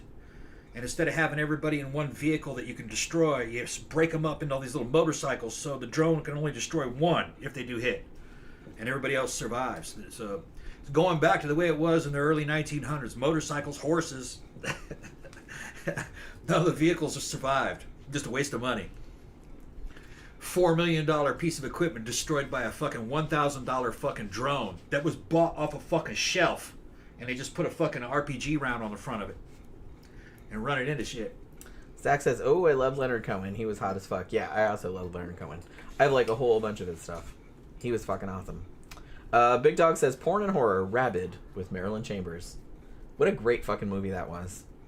What a great idea to put a former porn star in a horror movie where she is essentially like a vampire but is biting people with her armpit. That's wonderful. Yeah, we reviewed it. And there was a remake of it. Who did it? The Saska sisters did a remake of it, and it wasn't bad. It wasn't the same. They changed it a lot, obviously, for the modern era. You can't really pull, because Rabid was like had such a 70s sensibility about it. But I mean, it's not my favorite Cronenberg movie, but it's really good. I really do like Rabid a lot. I don't know what my favorite Cronenberg movie is.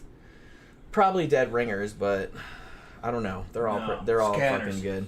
I mean, Scanners is good too. Scanners. I don't know, something about Dead Ringers though. It just kind of Scanners. I've seen that one the most times. Scanners and The Brood. Man, fucking creepy flicks. The Brood is great. That's probably my second favorite. Yeah. Although Dead Zone is good too, and that was like his most mainstream. The Fly is good. Like all of his shit's good. Every single one of his movies is good. If I had to rank them, I don't know if I could.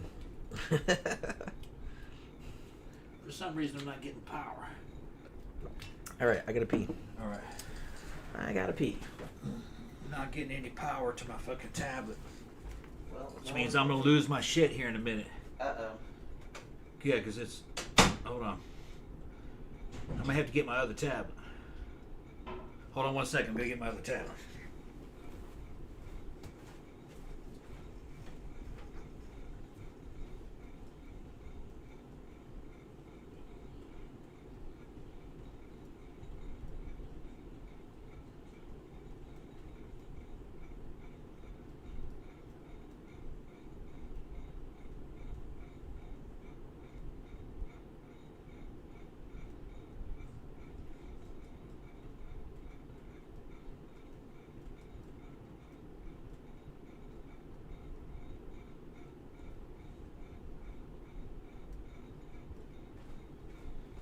Had to get this other tablet started up, or I won't be able to see comments in the comment section.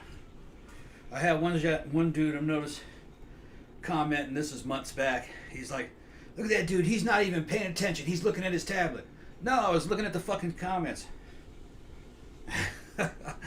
He doesn't care about the topic. He's not even watching. He's looking at his tablet.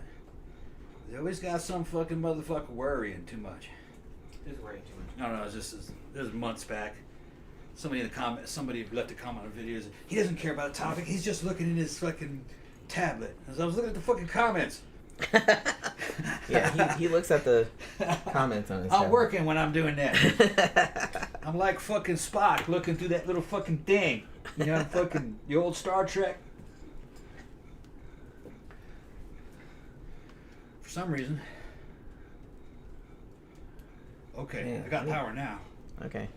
For some reason, it wasn't a bad connection. It had something to do with this cable on that tablet. This is my little tablet, though. I got my glasses, though. Did somebody say dead air? What? There was dead air while I was in the bathroom? Yeah, I had to go get my other tablet. Oh. Fuck your dead air. Fuck your dead air. You left? Just for a second, I had to go get my other tablet. Man, they're not doing anything. They're fucking drinking, man. This is. I'm just teasing you. This is I was like, you're supposed to hold down the fort. I was only gone for a few seconds. But I said, was hold only on, gone I'll be for back like in a minute. 2 minutes. Fucking crybaby ass. It sounds like crickets. Crybaby. It's actually the fan. We should probably turn that off in a minute. Cause No, man, it's fucking hot. Is it? I'm getting cold. Yeah. But okay, whatever. Because you're a girl. They're always getting cold. That doesn't really help me, does it? I'm still cold. Let me turn it off. I mean, Man, you're gonna whine. Let me go make a drink. Yeah, I'll whine. Yeah. Like that. It's fucking hot in here. Papa77 said, "Hey, I'm at work. I can't drink." I mean, you could. You just have to be a lot more sneaky about it. That's all. I mean, technically, I work at home, so I could drink if I wanted to. But I probably wouldn't get as much shit done. Oh, today though, I got most of, because remember how I said that my Faceless Villain books that I did, I think the last one came out in like 2019, and I kept saying, oh, I need to get back in that series because I've only done 20th Century, like all the unsolved crimes and stuff. And I said the other day, it's like I had finished writing, it took me like forever because I was just doing it like a little bit at a time. Thank you. But I finished writing the 2000 book, and I just hadn't had any time, and I was like, man, I gotta get that formatted so I can get that out. I gotta do the cover, and I gotta do all this other stuff. But today I actually I got my work done, and I was like, I'm gonna go format that fucking book, like, and get that shit done, because otherwise I'm never gonna do it. So I got it almost all done today. I haven't done the cover yet. I want to read through it back again and make sure I didn't fuck anything up or like look for mistakes and stuff.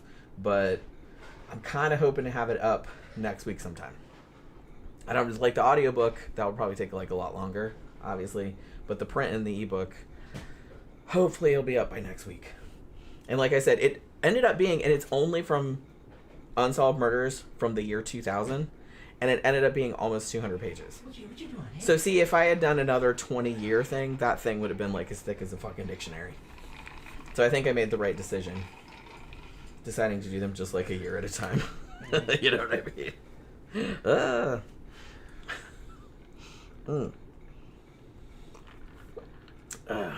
Is anybody else watching Murderbot, says Oracle? I haven't even heard of that. We've been watching Kolchak the Night Stalker. Yeah. The series. We bought it. Yeah. And, man, what a good show that is. We're about halfway through it. You can get it for $12 off of Amazon. I recommend it. Because I want to... 6 discs. Well, I want to review it for the Monday show, for the Monday stream. Monday we're going to review it. Fab's on there saying that thing on the back with me and you that said that's on point. Yeah, thanks. Yeah, our friend Sophie gave us that for a wedding present. Yeah. Soph's been on some of the shows in the past. When we got married in 2023, like, she made us that, which I was like, that's... Yeah.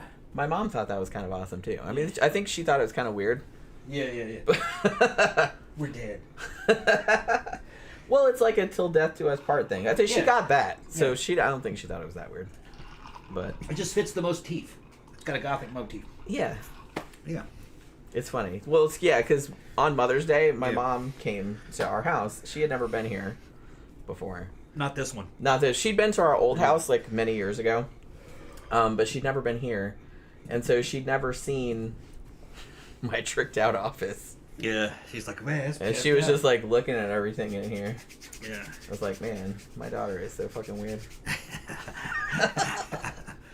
She's cool with it though. Yeah. I don't think she gets it entirely, but yeah, you're weird, but you got a nice cleavage though. Well, look at that. That's all that counts in the end, isn't it? Yeah. That's all that counts.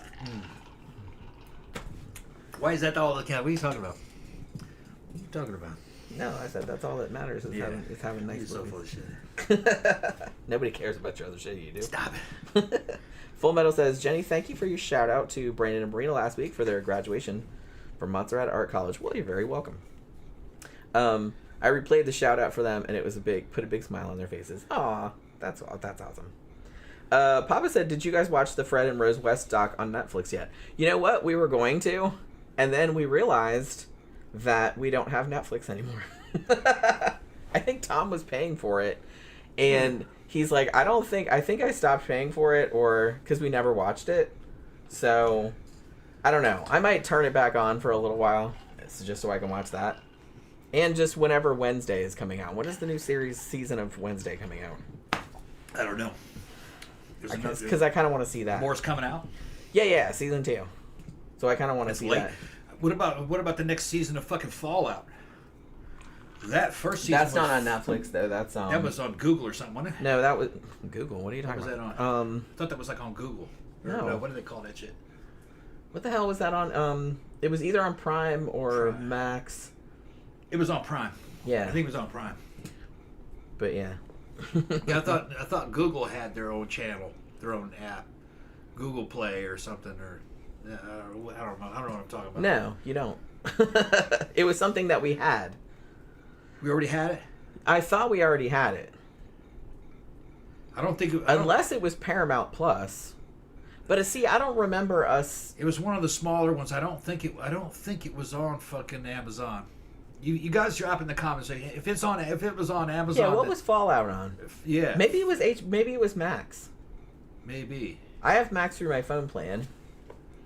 The bitch was awesome. That first. I really did like that first season of Fallout. They really captured that game. All the Fallout 3 games. Yeah, they got. There wasn't anything that was out of place for that game. The stories, the racial makeup of the game, of the show looked just like the game.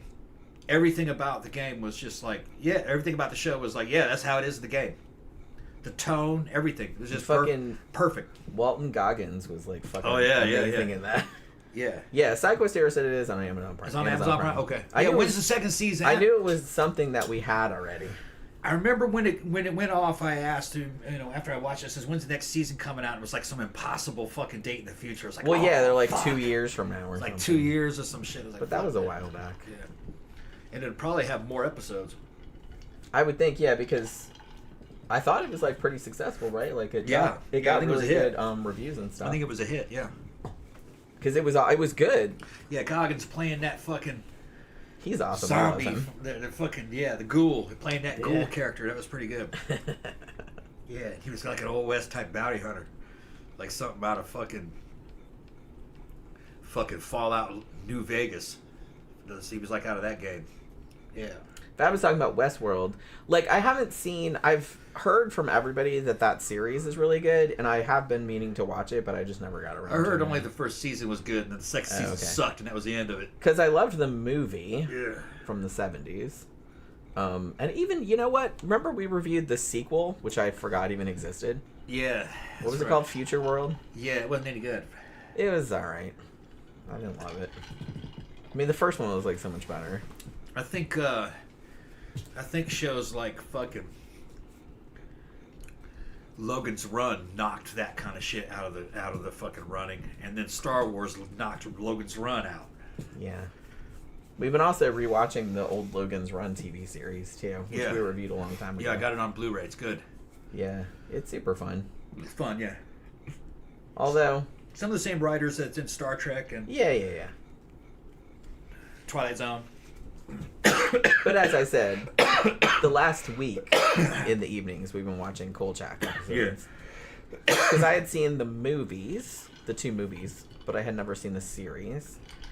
And so I was interested to see it. So, man, it's so fucking funny. Darren McGavin is like so fucking funny. And like him like constantly arguing with his fucking editor. And like just the dialogue in it is like really, really good. It's really sharp. And I like I said, I like that they have, it's essentially like a Monster of the Week kind of show, you know? Like the last one we watched was set like in a fashion house, and it was like this woman, she was a witch, and she was like casting spells on other people and killing them off if they were getting in her way or whatever. Nosferatu trying to send a fucking super chat but having difficulties. Yeah, sometimes that shit's gotta be hooked up right. I don't know, I've never done it, so yeah, I can't help you. I've only done it a few times, and it's like a pain every time. Yeah, I don't think I've ever sent a super. Well, I don't watch like other people's live streams ever. I just don't have time to. I have, like I said, I have so many fucking videos in my watch later playlist on fucking YouTube. I think I have like 300 videos in there. Because I see stuff and I'm just like, oh yeah, I'll watch that, and it's like I never fucking watch it. I just never have time to watch it. I watch stuff like to do with whatever the topic of the show is going to be. Because I'll put all that in my watch later, like, oh, all these documentaries about whatever serial killer we're talking about. So I'll watch those, but it's like, I have a ton of stuff in there that I want to watch, and I just never have time to watch it.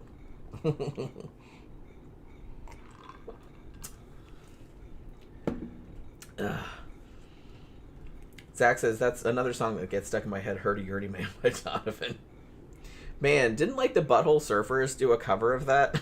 Like in the 90s or something? What a weird song that is. Fucking Donovan. What's that? Hurdy Gurdy Man, you remember that song? You'd know it if you heard it. I said the Butthole Surfers did a cover of it. Yeah. Might have been the late 80s. I can't remember when they did that cover of that.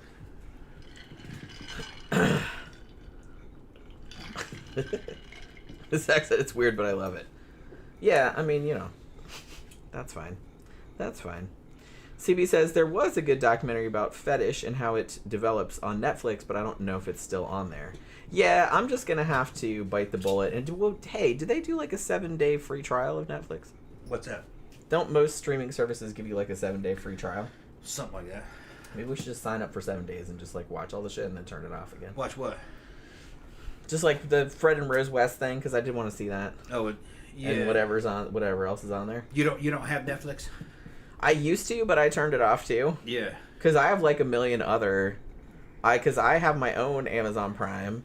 I have Max, although that's paid for through my phone plan. I have Shudder, which is not horribly expensive. It's like $60 a year. And I also have Hulu, which is like... I don't think I want to pay for Netflix, though. No, well, that's what I'm saying. It's like, maybe they have like a free trial. If you go through that shit and then you forget and they fucking charge you anyway, just fuck that shit. I don't care. I wouldn't forget. Yeah, well, you can do it if you want. I'm pretty diligent about that kind of stuff. Yeah, I would forget. That's why they do it, because they knew dudes like me would try to get some free shit and then would forget about it. Yeah. Well, that's that's kind of what they're counting on. Yeah, I'm sure they make it super hard to fucking turn that shit off too. I've never really had any trouble because I have done free trials of stuff. Yeah. Not so much streaming services, but I do like a lot of... Sometimes if I need to do something in one of the new, like, Adobe programs, like I'll get like a 7-day free trial of that and then just do what I need to do and then turn it back off again. So I don't have to pay, because they just, it's monthly now. I've been happy. I can't afford that shit. I've just been happy with the ones that we have, fucking Tubi and And Tubi's free. Amazon, yeah.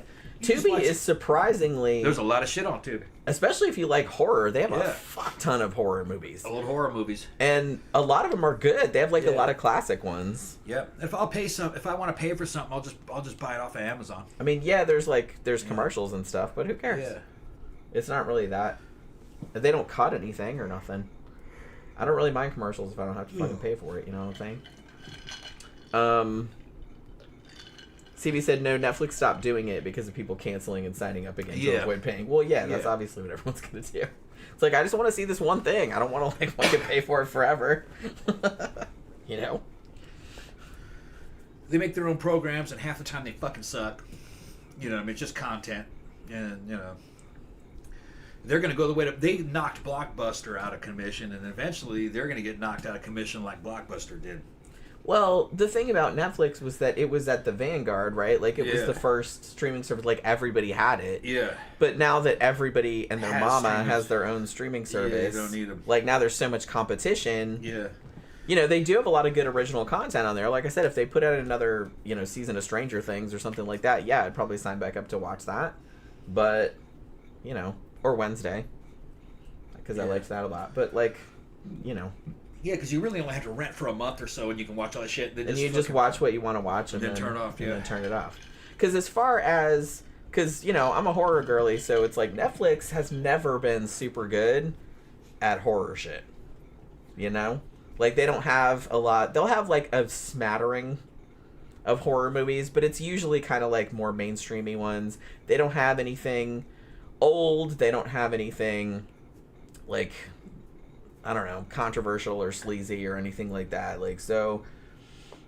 That's why I got my Shudder subscription, and I actually really like Shudder a lot because that's just all horror. And it's not that expensive. And they always have good shit. They have new shit, old shit, and they're adding shit all the time, so I like that. But Oracle said Wednesday season 2 is in August. Okay, so in a couple of months. A couple months. All right. Somebody try to find out if you can next season of Fallout. Drop it in the comments section. They better fucking make that. Yeah. That was one of the best series I've seen in a while. Yeah, Fallout was good. I always get... There's so much stuff that I need to watch, and it's just, I never have time to watch it, you know what I mean? But you're working. Yeah, because people are like, man, watch this series, and it's like, I want to watch it, but it's like, fuck, man, I don't have time. And then, normally, by the time I'm done working and I'm, relaxing in the evening, sometimes I'm like, man, I'm just going to put, some true crime shit on. Or something like that, Yeah. Or I'm going to put on, an MST that I've seen before. Because I don't want to think about it too hard. Because, I do watch true crime shows to relax. I know that's weird, but, I do that too. Big Dog says I just watched Star Crash on Tubi. Oh, yeah. Nice. Star Crash. We watched that, actually. Caroline, no, we didn't see Star Crash. Caroline Monroe. Yeah, we've seen it. We saw Battle Beyond the Stars recently. Well, we did watch Battle Beyond the Stars. Yeah, that was rough to get through, man. Star Crash, we watched that a while. We probably reviewed it. Yeah. It's got Caroline Monroe in it, though. It does, yeah. Caroline Monroe, she was... And Marjo Gortner. Yeah. It's a terrible, terrible movie. But it's an entertainingly terrible movie. I grew up with my nanny taking me to see fucking these movies in the theater. And I was like, who's that fucking hottie? It was Caroline Monroe. And that was that Journey at Earth's Core. That's when I first saw her. That was the one with Doug McClure and Peter Cushing, right? Yeah. That was the beginning of my study of boobology. It's like, look at the fucking... Although, I'm not hating. Yeah. Her boobs are not that big. No, they're not big. It's just that they put her in They're just average size. But they put her in, very cleavagey... Very cleavagey outfits. Yeah, she's not very big. And she had a pretty face. Yeah. And British and tanned, you know what I mean? Which is... Being in California at that time as a little kid, I was like, yeah, that's the way a girl's supposed to look. And then later, she was on Sinbad. Yeah, she was in... movie. Yeah. I think it was Sinbad and the Eye of the Tiger. Was it Eye of the Tiger? Or Seven Voyages of Sinbad. Something like... I don't remember. I saw Which one was the one that had the Doctor Who in it? That was Gold... That was the Golden Voyage of Sinbad. No. No. We did a bunch of the Sinbad movies, but I get them all mixed up. I thought Eye of the Tiger was the one that had the Doctor Who. Yeah, I think They had Doctor Who. No. That had a sorceress in it. Okay. The one before that, I think, had Doctor Who in it. And then one of them had a tiny lady. Yeah. She got shrunk. Yeah, she wasn't like tiny. She got shrunk by like. She got shrunk by a and wizard. they had her little, and she was like really chill about it. Yeah, she's cool. She's like, you'll figure it out, Sinbad. You know. Oh well. You got her in a little cave. I'm only like 3 inches tall, like a Smurf. Yeah. I have every faith in you that you will figure this out, Sinbad. But meanwhile, I'm just gonna sit here in this little. I don't think I saw the first Sinbad movie in the theater, though. I think that was kind of before, and I don't think the British made that one. I think it was a different company. I don't know. I'd have to. You can buy those, and I really should buy those on Blu-ray. Yeah, Heidezer said Tom Baker was in Golden Voyage. Yeah, I couldn't remember which one it was. That's the one I know we watched all of them like in a quick succession. And Golden Voyage was the one that I think had Carolyn Monroe in it. Correct me if I'm wrong. I think she was in that one. She was looking cute. Big Dog says Hammer casted some hotties. Yeah, Hammer. Ingrid Pitt and Caroline Monroe. Ooh, yeah, Ingrid Pitt. Yeah, fucking Carmella. That's more my speed. Was it Carmella? Yeah, vampire lesbians and shit. Fucking hell yeah. Oh yeah, I'm all about the vampire. The British were the originators of fucking boobology, man. They knew all about fucking boobs. They spread that disease into me. Well, that and Benny Hill and shit. You probably have to go to England to get like a master's degree in boobology. Boobology, yeah. They're very boob centric. I was just right on it, man. The British were the shit, man. The old school Brits, bro. When I was a kid, son, let me tell you something. Before Star Wars, there were these British movies. And really, Star Wars was one of those British movies later on. I didn't realize it. But it was the same studios. They made the British movies that I grew up watching, made Star Wars. They just had an American cast, or partly American cast. Yeah. American director and shit. But the closest thing to a Star Wars movie, for me as a little kid, were those Sinbad movies. Yeah. Because they're taking you to a place that was just like a fantastical place. I used to love those. Fucking loved them. We used to get taken to see them as, like, in the theater, like, as kids, you know? Yeah. And then I saw At Earth's Core. That one, and then fucking The Land That Time Forgot. And then The People of the Land of the Time Forgot, or some shit. There were two of them. There was two of them. The people and the time and the deal and the thing and whatever. Because the second one, man, I think they had an American in it, too. But it was a British The Token movie. American. Token American. And they had the fucking satanic samurai. Remember that? Yeah. With the burned up faces and shit. Yeah, that's right. In another world. And they had Tor Johnson in there as the fucking king. It was like straight out of some fucking straight out of fucking Conan. Yeah. Looked like a Frank. He was in some legit movies, but he was mostly in like some edited shit. So poor guy. the fucking. Yeah, those fucking the British were the originators of all that fucking really good sci-fi fantasy with special effects, because Hollywood really couldn't do it like that. They didn't have the craftsmen, and if they were to hire those craftsmen, they would have wanted so much money it would have gone over budget. But the British, you know what I mean? They took theater seriously. That was their. Going back to Shakespeare, that's their culture. So, better actors, better trained actors. And I'm an actor, so ex-actor as a kid. So, I know what I'm talking about. The British were the best. And they're still the best. Fucking you watch fucking Walking Dead and fucking Tom Hardy and fucking... Whenever you fucking see a really cool fucking role about a fucking badass Southern dude and shit, it's a British guy playing it. He's got the accent right and everything. You're like, fuck, man. His accent's better than mine. It doesn't work the other way around. Doesn't work the other way around, though. You don't see Americans doing British accents or Irish accents, I hardly ever see an American do a passable British or Irish accent. No. I can't think of a good example. Yeah. I can't think of anything. Like I said, recently, the most recent thing I can think of that was okay was John Lithgow did a New Zealand, like a Kiwi accent in The Rule of Jenny Penn, and it was pretty good. Like I'm not super familiar, but it didn't it wasn't so bad that it was distracting or called attention to itself. So I was like, that was pretty good. That was passable. And but like normally, no. Hey Klaus, I grew up also seeing them old fucking Swedish Pippi Longstocking movies too. Yeah, we were talking about those. We were talking about. I think I talked to you about that. Yeah. Wasn't he in there talking about the Pippi Longstocking? The Pippi Longstocking. I didn't see the. I was a little boy having a crush on her with that fucking hair sticking out. That chick, she's cute. She does whatever the fuck she wants to. I'm gonna get that. I'm gonna get that. Yeah. I remember reading stories because we had when I was little, we had like these readers that had like all these different stories from different books and different eras and stuff, like compilations. Yeah. And it had like a bunch of Pippi Longstocking stories in there. Yeah. And it had like illustrations, so that's where I remember her from. Yeah. I was actually gonna bring up Shintaro brought up Shintaro brought up Shintaro Katsu Twins of Evil, which we reviewed a little while ago. That Hammer movie with the Collinson sisters. Yeah.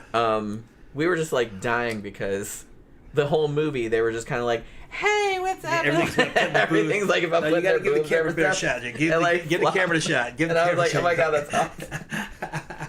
So funny. Yeah, but they knew what they were doing, man. Yeah, it's like a vampire movie, right? But it's just kind of like, or whatever it was.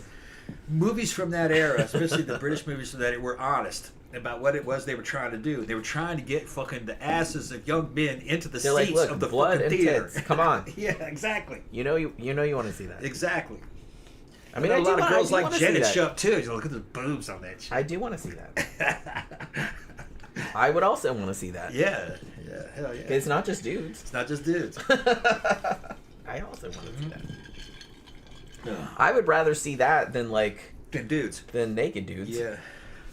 Depending on what they look. I don't know. Depending on what the situation was. Yeah, Jen's into that girl action. But generally, yeah. I find women much more aesthetically. Yeah, definitely. In general. Definitely. Well, but like I said, it depends on the situation. The thing is that with women, many of them can just depend on genetics and youth. They just look good. Dudes can't. To look like something, you're going to have to do some shit.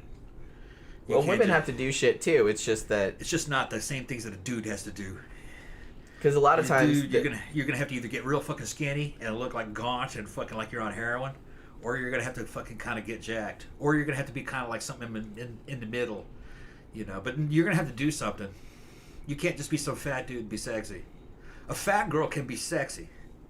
There's some sexy-ass fat women on fucking Instagram. But they do other things too, like they do cool makeup and hair, and like they know how to dress, and another thing is all this other kind of shit too, which is also work, you know. But another thing is that they're not your random fat woman.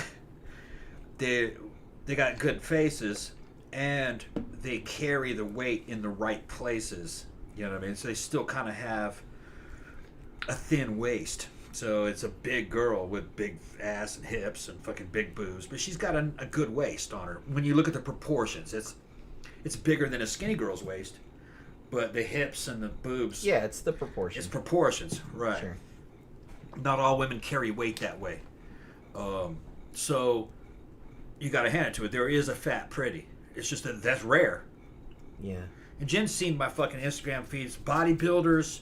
Male and female bodybuilders, and then sometimes like some outstanding proportion overweight girls. Anybody who's physically and I also have some like I would call deformed people on there. Anybody who's kind of like some kind of an extreme, I kind of will save that and like in my feed get updates to see what their new photos are. I don't know why. I like things that are kind of extreme. Yeah, I get it. You know, well, even if it's not real pleasant to look at, I'll still kind of like be fascinated. Well, after a while, like you see a lot of, especially nowadays, if you're just like scrolling through social media all the time, you just see hot girl, hot girl, hot girl, hot girl, and after a while, like they kind of start all looking alike. Yeah. So. Yeah. You know what I mean? You need somebody that's gonna fucking stand out, and if they stand out in like a weird way, that's okay too. You know what I mean? That's okay too. I don't know. Maybe it's just because we're older, and we've kind of gotten to a point where it's just kind of like I don't know what it is. It's kind of humdrum. Yeah, I don't even know if it's so much that. Maybe it is. Maybe it's a little bit of that. I only follow things that kind of stand out. Yeah, and it may be in a negative way. I'll follow that too. because I want to see how that develops. That kind of shit. Let's see what happens. Let's see what happens with this one. Yeah. Anything that's kind of interesting. Big Dog brought up candy samples. Yeah, that's old school. That is old school. Yeah, old school. That they got girls out there that fucking like 10 times better now. But there's something kind of charming about the old school shit too. In some ways. Some of it I don't like. Like some of the old porn and stuff. Well, some of it's just like it's shot on a shoestring budget with terrible cameras. Yeah. And you can't get angles right, and the dude who's shooting it really doesn't know what he's doing, and you can tell the people that are just there for a paycheck. But every now and then there was some good shit though, where you can see that the people were getting into it. But then it was hard for them to fucking film it because the cameras were big and primitive, 60s and 70s. I was kind of I tended to be like, in that vein. A thing I thought was better was just like photography of the 60s, like the girls that were taken, like Betty Page type stuff. And yeah. Fucking, I mean, that was kind of 50s. I guess that was 50s. 50ish, yeah. Early 60s. Where it was kind of underground shit that they were trading because you couldn't sell porn in the U.S. during then. Yeah, everything was like. So it was all photography clubs, is what they called it. Yeah. You hired a girl to come over and take her clothes off, and you and all your friends would take pictures of her, and then you trade the pictures. You couldn't sell them because it was illegal to sell them, and I think it was illegal to send them through the mail. I don't know. Technically, I guess you could.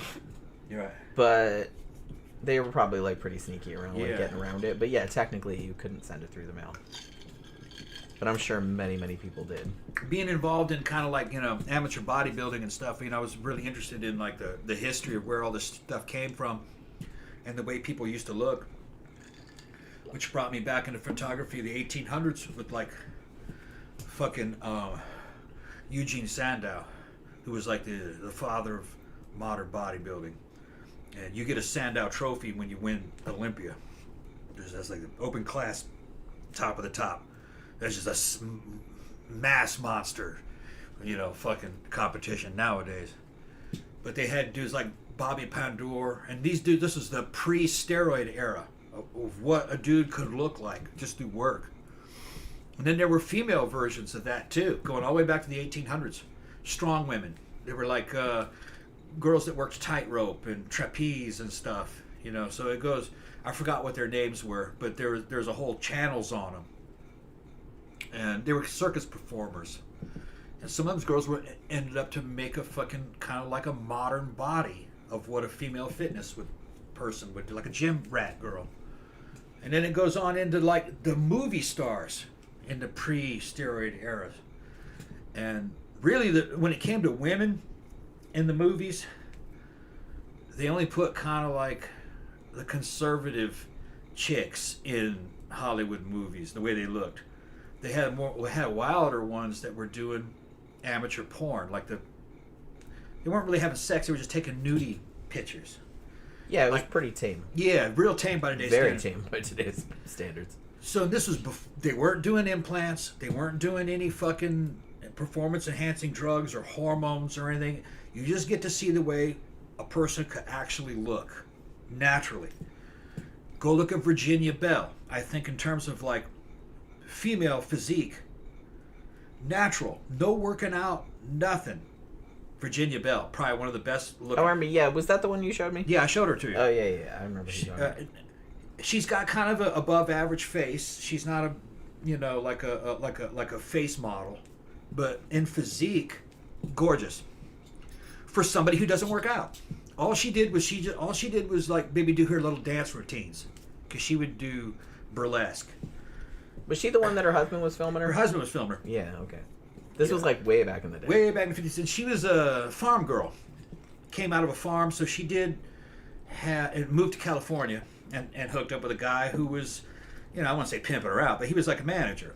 Yeah. And, she said she had fun. I've seen interviews where she said she had fun making those videos.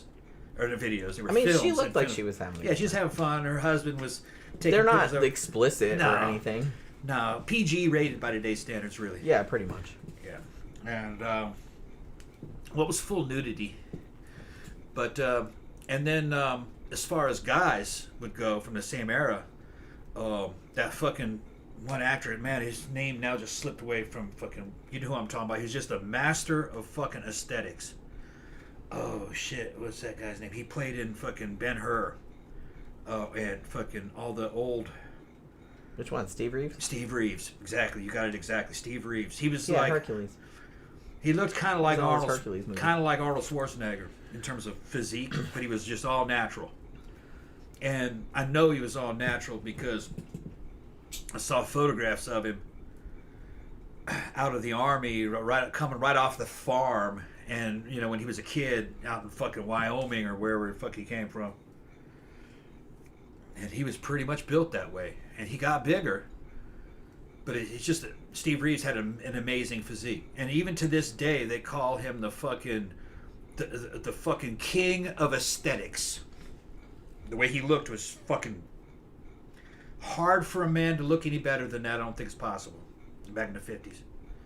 Aesthetics is like a fucking PC or politically correct way of saying pretty motherfucker. But in the bodybuilding world, you don't say you're a pretty motherfucker, you're gorgeous, or they're going to be like, that's gay. So you say, dude, your aesthetics are astounding. That's so funny. That's how they say it. Because like all this bodybuilding stuff, that's just like a beauty pageant. It's a beauty pageant. They just don't want to say. It's just kind of like... It's not a sport, it's a beauty pageant. It's just kind of like how they have to call like ladies scents perfume and dude scents cologne. Exactly. Even though they're the same fucking thing. It's the same fucking thing.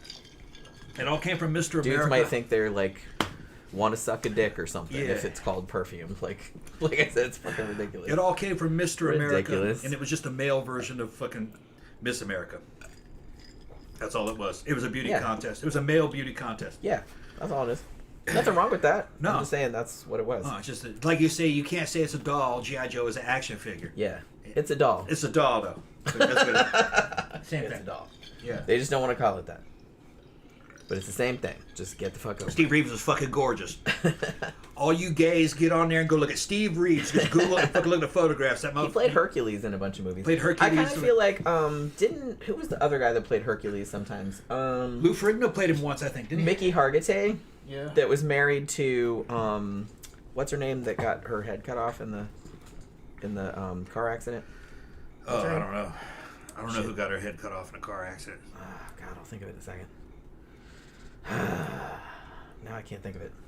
Go to the restroom. But yeah, I probably need another drink soon. Okay, I'll make you one. Make you one on the way back. Just Well, I mean, while you're up. Yeah. Well, I got While you're up. You know. Sorry, have you ever seen a grown man naked? Oh my God. You know what? I will say one thing. We were talking the other day because we were talking about, on Wednesday's show when we did the show about Bill Cosby, and we were talking about how comedy particularly seems to age a lot more than other genres do. And like a lot of the stuff that was funny back in the day is not really funny nowadays. But a couple years back, we rewatched The First Airplane, and I'm sorry, but that is still fucking funny. It was still funny. You know what I mean? A lot of shit from that era is like not funny anymore, but that's still fucking funny. Still fucking funny. Jane Mansfield, thank you. I knew it started with a J, and I cannot remember her fucking name, like, to fucking save my life. It was a wig, not her head. That's right. Yeah, that's right. I forgot what the whole situation was. But yeah, wasn't she married to Mickey? Is it Hargitay or Hargitay? I'm not really sure. It's a G. And he was a bodybuilder too. And he was in at least one Hercules movie, and I think she was in it also. And I only saw it because I think it was on MST or Riff Tracks. But I can't remember what the name of it was. They did a bunch of Hercules movies. They did some Steve Reeves ones, and then they did some ones that had some other dude in it, but I don't remember what his name was. Here's the thing. A lot of the Hercules movies that they did, some of them were Italian. Hercules versus the Moon Men, Hercules Unchained. They did a bunch. But there was like, I kind of feel like there was a running theme in there about Hercules like constantly being sleepy or like wanting to sleep all the time. Where'd my drink go? Oh, yeah. Where'd my drink go? I just came back without thinking. And I was like, was that... I don't remember, like, all my Greek mythology. I was like, was that a thing that Hercules was always sleeping? Or was that some kind of weird inside joke that I don't understand? Because, like, when you're a bodybuilder and you're, like, on steroids, you have to, like, sleep all the time. Like, I don't really get it. Because it seemed like there was like this running theme throughout like a lot of the Hercules movies. Like, I'm so sleepy, I can't even keep my eyes open. Like, he just kept sleeping all the time, and it was like kind of a running joke. And I was like, I'm not entirely sure I get that. Thank you. There's probably some well, yeah, that's what I was thinking. Stories. Yeah, Alan Steele, that was the other one. Yeah, Full Metal Nosferatu, remembered. Hercules Against the Moon Men with Big Alan Steele. That's right.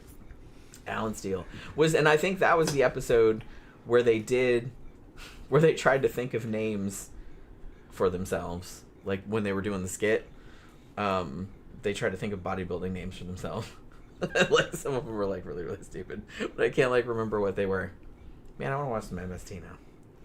Yeah, Shinotaru says Hargitay was a Mr. Universe. Yeah, I thought he was.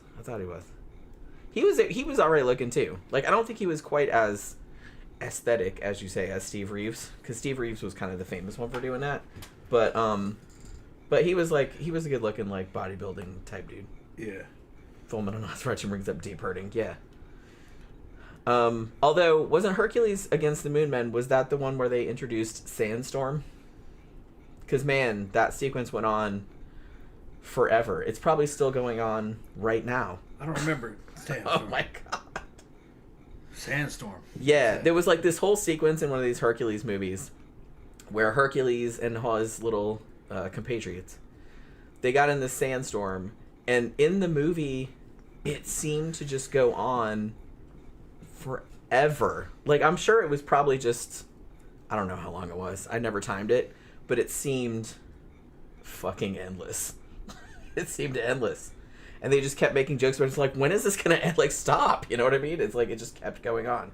It was just kind of like the fucking spaceship fight at the end of one of those Japanese movies. It wasn't Prince of Space. I think it was Invasion of the Neptune Men or whatever the shittier one was. And that one had a fucking battle at the end that went on for like fucking 4 fucking hours. That's Steve Reeves right there. Let's see if I can... Man, I forgot he was in Bloody Pit of Horror. I haven't seen that in a long time. Yes, Sandstorm. Steve Reeves. All right. Hugo says Dwayne Johnson also did a Hercules movie, and it was bad. Yeah. I mean, I did kind of... There's something kind of charming about the old Italian Hercules movies. They didn't make a lot of sense, really. As a lot of Italian movies of the era did not. But, and I love Italian movies. I love Italian horror movies. But they don't make a lot of sense. But if you look at that fucking lines that he's got there, that's very similar to Arnold. Arnold was bigger, of course. But this guy here, man, no steroidal assistance. Which steroids makes everything a lot easier. And it also really fucking raises the roof on how big you can get. And he worked out a lot, but he was big like that as a teenager. He wasn't quite that big, but definitely he was impressive even as a teenager. And he wasn't working out as a teenager. He worked out later. Shinichiro says, Vavoom. Yeah. Indeed. I'll show you my top natural retro female, fucking Virginia Bell. See if I can find a non-nude photo of her, though. Yeah, good luck. Yeah. Good luck with that. Just giving you my opinion on who some of the physically best looking people of all times probably were. In terms of, not so much face, even though Steve Reeves had the face. He was a great actor too. Just like lines. What their body build was like. Oh, Film on Nosferatu says Mickey Hargitay was in Lady Frankenstein. That's a nice sleazy movie. Ooh, I kind of want to see that now. I don't think I've seen that. DVD Dragon asked you a question about a gun, but I guess I'll wait. What did you say? Tom, what do you think about the Army's new rifle? Piece of XM7? shit. An Army captain said it had barrel gouging after only 2,000 shots, only 20 rounds in a mag, bigger round, heavier. Piece of shit. Okay, well, the problem with it, the problem with the fucking, I think it's called a SIG Spear. The problem with it is you use a very high pressure caliber when you're using the armor piercing rounds that it was kind of designed for. It was very fucking high pressure, which means it won't have a long barrel life. But then the general issue rounds are very similar to kind of like, 30-06 or 308 round. You're talking about a battle rifle, which means you're not going to be able to carry much of that ammunition. So you're talking like 20-round magazines, or if they're 30-round magazines, you won't be able to carry that many of them. And the battle rifle that's a thing of the 50s. You know, like the FAL. And then later on, like the G3, the HK G3. We know everything about battle rifles. Assault rifles beat them out. You don't want that. You want something smaller cartridge. You can carry more ammunition. High velocity, 5.56 is fine. The reason why they went away from that is because of Afghanistan. In Afghanistan, they had problems shooting from one mountaintop to the next on a single dude who had shot at them with a bolt-action rifle. They spent all day shooting at one dude like that who took a pot shot at him and didn't hit anybody. But then they go, well, these things don't shoot far enough. And you'd have to call in some kind of aircraft to blow them up. What were you patrolling for out in those mountains anyway? You didn't achieve anything. You know, it's fucking stupid. So then they stopped patrolling in Afghanistan. They just sat in the barracks. Well, what the fuck are you in the barracks for if you can't patrol? It's just stupid. American war fighting and the thinking behind it doesn't make any sense because it's not about winning. It's about making money and getting contracts, getting defense contracts. So they said, we need something that has more range and something that can penetrate body armor. So they came up with that fucking SIG Spear. They went backwards in time to the 1950s with battle rifles. There's nothing new about it. And the original AR-15 was the AR-10 in 308, which is pretty much that. So they just got rid of the assault rifle, which was more advanced. You need something that's in between a carbine and a fucking submachine gun. You don't need range. Right now, they handed that SIG Spear out to Ukrainian troops and fucking SF guys. They took it to Ukraine. They said it was useless because most of the fucking fighting was like at 75 meters. So you didn't need long range. They said, we'd rather have the M16. You'd do the same job. I said, what about the fucking body armor? It doesn't matter because your guy could be wearing a fucking plate in the front. You still shoot him to fucking pieces because his head, his arms, and everything else is fucking exposed. That body armor won't help you. I throw enough rounds at you, I'll cut you to shreds. The only thing that'll be left is your fucking torso. That body armor in your torso. Everything else just shot off of you. Body armor. Fucking joke. Body armor is good against explosions. Which that was another thing the Army fucked up. Because of the body armor, people survived a lot of the IED explosions. So they thought, well, body armor's good. It'll save you from rifle rounds too. Occasionally it did if it was a sniper. But up close, man, fucking between assault rifles and peer infantry versus infantry, in near peer armies, that body armor won't help you. Somebody shoots at you because 5 guys see you and they just fucking shred you to pieces. Shae-Nicole brings up Edwiga Fennec. Fennec, is it Fennec or Fennec? I'm not really sure. But she was one of the most beautiful women in movies ever, I think. She was in like a bunch of Giallo movies, so I've seen like a bunch of shit with her in it. But man, she is like the first time I saw her in a movie, I think the first movie I saw her in was that fucking weird one that came out in the early 70s. I'll think of it in a second. It wasn't Case of the Scorpion's Tail. I think she was in that, but it wasn't that one that I'm thinking of. It was the one with the satanic, like the witchcraft cult in it. But the first time I saw her, I was like, holy crap. She was like one of those people, kind of like Isabella Johnny, that like you look at her and you're just like, that's impossible. Like, how could she be that beautiful? That is like, it's almost like you're almost offended by like how, like, you know what I mean? That can't be real.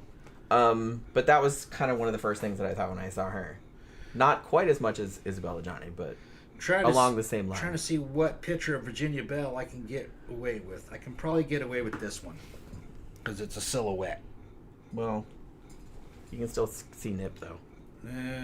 Yeah. Oh, Full Metal Nosferatu says, oh, by the way, Big Alan Steele's real name was Sergio Ciani. Yeah. Man, they gave him like really manly man, like American names back then. That's so funny. That's so funny. Shinichara says her buy scene in The Seducers was incredible. Ooh, I'm writing that down because I don't think I've seen that movie. Was that? Her buy scenes in what? In The Seducers. Oh, okay. Okay, I need to see that. Gonna write that down right now. I just saw her in a movie the other day, but she was slightly older, but she still looked really, really good. What was the Giallo movie God damn it. I did like a fucking video on it, I think. A while back. It was the one where there was like... It was like a cult, and like the guy, the head of the cult had like the fucking gold leaf press on nails. What the fuck was the name of that thing? Okay. Like I said, I the only thing I can think of is Case of the Scorpion's Tail, which I think she was in that, but that's not the one I'm thinking of. That's not the one I'm thinking of. Okay, I found some that aren't nude of her. Where'd it go? I don't know. I'm going to the bathroom. Okay, go ahead.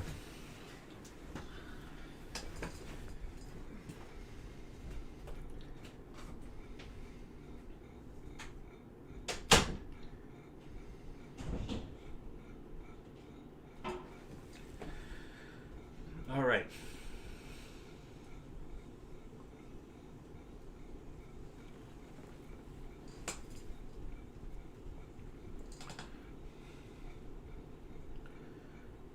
What do you guys want to see another image incoming of that? See, I'm trying to find something that I could actually show.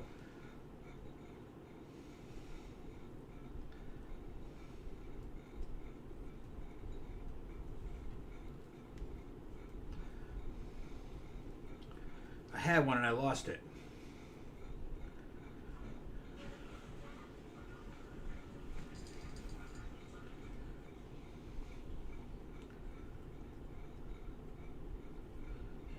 Where'd it go?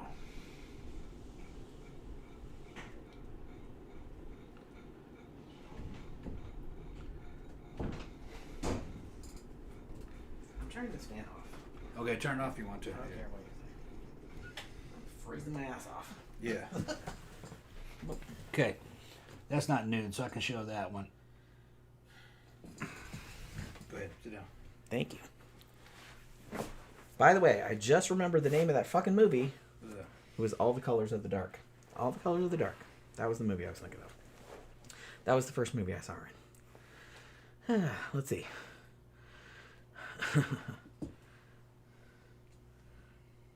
Fullman on Nosferatu says, Jenny have Tom pull up Rosalita Neri. She played Lady Frankenstein. Gorgeous. Rosita what? Rosita what? It looks like... Wait. Rosalba? Rosalva, yeah. Rosalba Neri. Mary? Neri with an N. Neri. N-E-R-I. N what? N-E-R-I. Neri. Okay.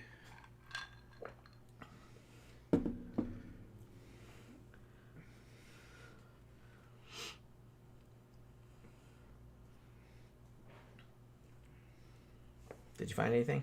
The only thing that's coming up is that. Well, I can't see it. That doesn't look like an old movie star to me. Well, did you put in Lady Frankenstein? Let's see. Maybe that's what you're missing out. Yeah, All the Colors of the Dark. That's a great fucking movie, by the way. One of my favorite Giallos, even though it's kind of supernatural. Which I guess some Giallo had supernatural in it, but they didn't usually. I see what he's talking about. Let me see. Yeah, Full One on Asper says that ain't her, LOL. Yeah. That's who he's talking about. Okay, yeah. Oh, yeah, I've seen her before. Yeah. I didn't know that's what her name was, though. Yeah, she looks good. I don't really see anything all that special about her, but I guess she might be Tom's always got a shit on everything. What's that? I'm not shitting on it. No, I'm just saying she just looks like a chick to me. I'm just kidding. Well, that's good. Man, I need to do some more Giallo movies for my channel. I haven't done anything for my channel for like a couple weeks. I just haven't had any time. You know? Mm-hmm. I think the last thing I did was that M. Night Shyamalan movie, The Visit. I think that was like 2 weeks ago, maybe 3 weeks ago. Somebody asked me to do The Empty Man, so I might do that. I've seen it before, but it was a long time ago, so I want to like rewatch it. Yeah, Shinichara says I like it better than The Bird with the Crystal Plumage. Ooh, that's high praise. I don't know. I don't know. I love The Bird with the Crystal Plumage, but maybe. I kind of see what you're saying. Because, like I said, it does have kind of a supernatural, like, satanic cult element to it, which I really like. And it has, like, that trippy, hallucinogenic kind of shit about it, which is also kind of cool. I don't know. I'll have to watch both of them, like, as a double feature and see how I feel about it. That's one thing that, like, Shudder is really good at. They, periodically, they'll put up, like, a bunch of, like, kind of semi-obscure, like, Giallo movies. Because they have a whole category for that. They come and go.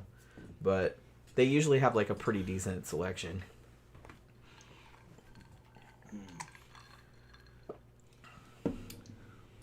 CB says, Jenny, the lesbian scenes in Bound from 1996 are fantastic. Yeah, I remember that movie. That was, one of the Tillys was in that. Was she not? Was it Jennifer? It was Jennifer Tilly, wasn't it? Wasn't Jennifer Tilly in Bound? I remember seeing that. Yeah, that was super hot. I never saw it. But I don't remember what the other... God, I can see her face, but I can't think of what her name is. I can't think of what the other actress's name is. Y'all probably know. I can see what her face... I see her face, but I can't think of what her name is. Gina Gershon, that's right. I knew if somebody gave me, like, a fucking clue, like, I would remember. That's another... Ooh. That's another movie we should do. What's that? You would probably really like Bound. You never saw it? No, I don't even know anything about it. Never heard of it. Yeah. I saw it back when it... I don't think I saw it in the theater, but I saw it probably a year or two after it came out. Like, I rented it from Blockbuster. Big Dog says, ever seen Night Teeth? I don't think so. Like, what's it about? Like, good, bad? Like, is it so bad it's good, or is it a forgotten gem, or what? Like, what are we looking at? What are we looking at? Yeah, it's Jennifer Tilly. Okay. I remember Jennifer Tilly was in it, because I remember her being on the poster. But I couldn't remember the other actress' name. It was Gina Gershon. I don't even remember what the story was. I just remember, like, there being, like, a lot of kind of hot, semi-lesbian sex scenes in it, which I was all about. So, you know, you gotta love that shit, man. Gotta love that shit. Honestly, though, I still think one of the hottest lesbian scenes in movies is Catherine Deneuve and Susan Sarandon in The Hunger. See you around side quest. So, oh, Big Dog said it's good. It's vampires in LA. All right. What, Bound? No, Night Teeth. Oh. Bound is not a horror movie, really. Not that I remember, anyway. But I'm going to write down this one anyway, because that might be another one that I want to see.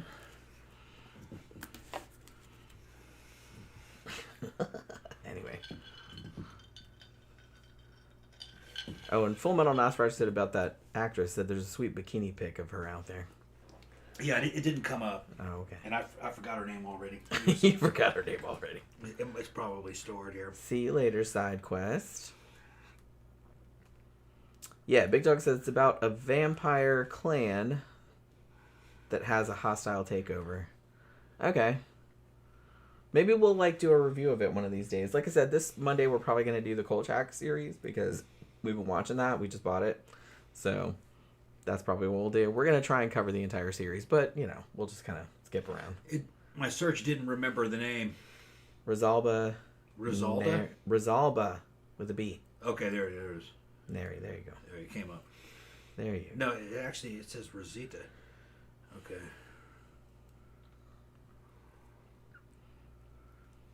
Full Metal Nosferatu says, I posted earlier, I didn't see that I just got my Vinegar Syndrome Blu-ray copy of Demon Witch Child, 1976 sleazy Exorcist knockoff from Spain.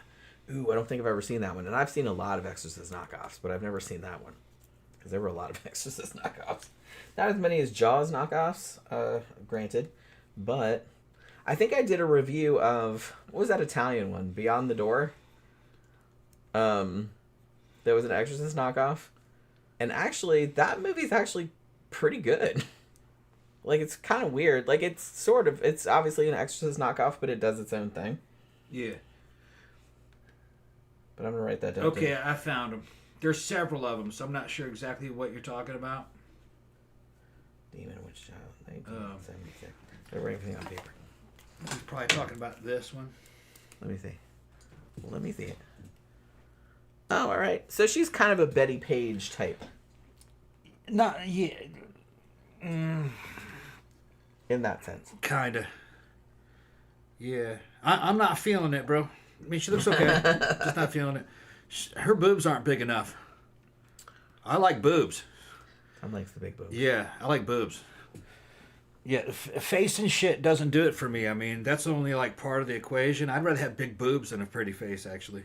Really? Yeah, I think boobs are much more attractive than a face. You can just put a bag over her head. No, you don't have to put a bag over her head. I'm just saying, as long as she has an okay, as long as she has an okay face. It just can't be a disgusting or a repulsive face. Why? You don't like that? You don't like that concept? That's just. I don't know. That's funny. Yeah. No, it's just funny.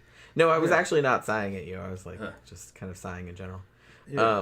I didn't even hear what you said. Oh, but I said. You know what I mean? Said. Where you're mostly talking about the girl, and whether or not you like her. Okay, but really, her face isn't really that important as long as it isn't a repulsive face or a face that's, because the average woman face is good enough. You know what I mean? It's like, yeah, that'll do. That'll do, yeah. What sets them apart actually is the boobs. I'd rather have a fucking like an average face girl with fucking nice boobs than a really gorgeous chick without boobs. Now, I've dated them anyway, but it was just on the back of their personalities. Well, that's good. That's encouraging. No, it doesn't really. Women are always trying to go for like spiritual reasons for why guys are attracted to them. The attraction is always sexual, and sexual attraction is always kind of like visual, especially in their early stages. Women don't like that, but they do the same thing. Women are attracted to guys that look good and have money and power and status. It's the same thing. Well, not exactly. I mean, I'm not like that, but you don't represent most women. But yeah, I'm just saying. But yeah, there's other ones like that too. Yeah. So we're not all like that. TB said Tom just revealed how drop dead gorgeous Jenny is to him. Not really. I don't know exactly what he's talking about. Not really. Well, because you said that was the only thing that you cared about. No. Really? No. Or that was the only thing that was attractive to you? No, I said what I said.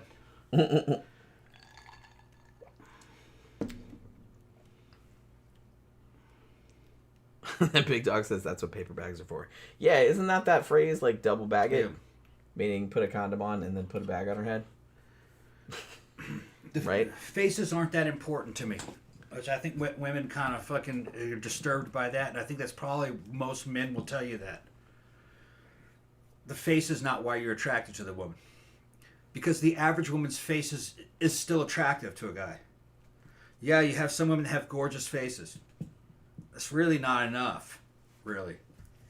If she has a bad personality or she's got a bad body, that face isn't gonna matter to you.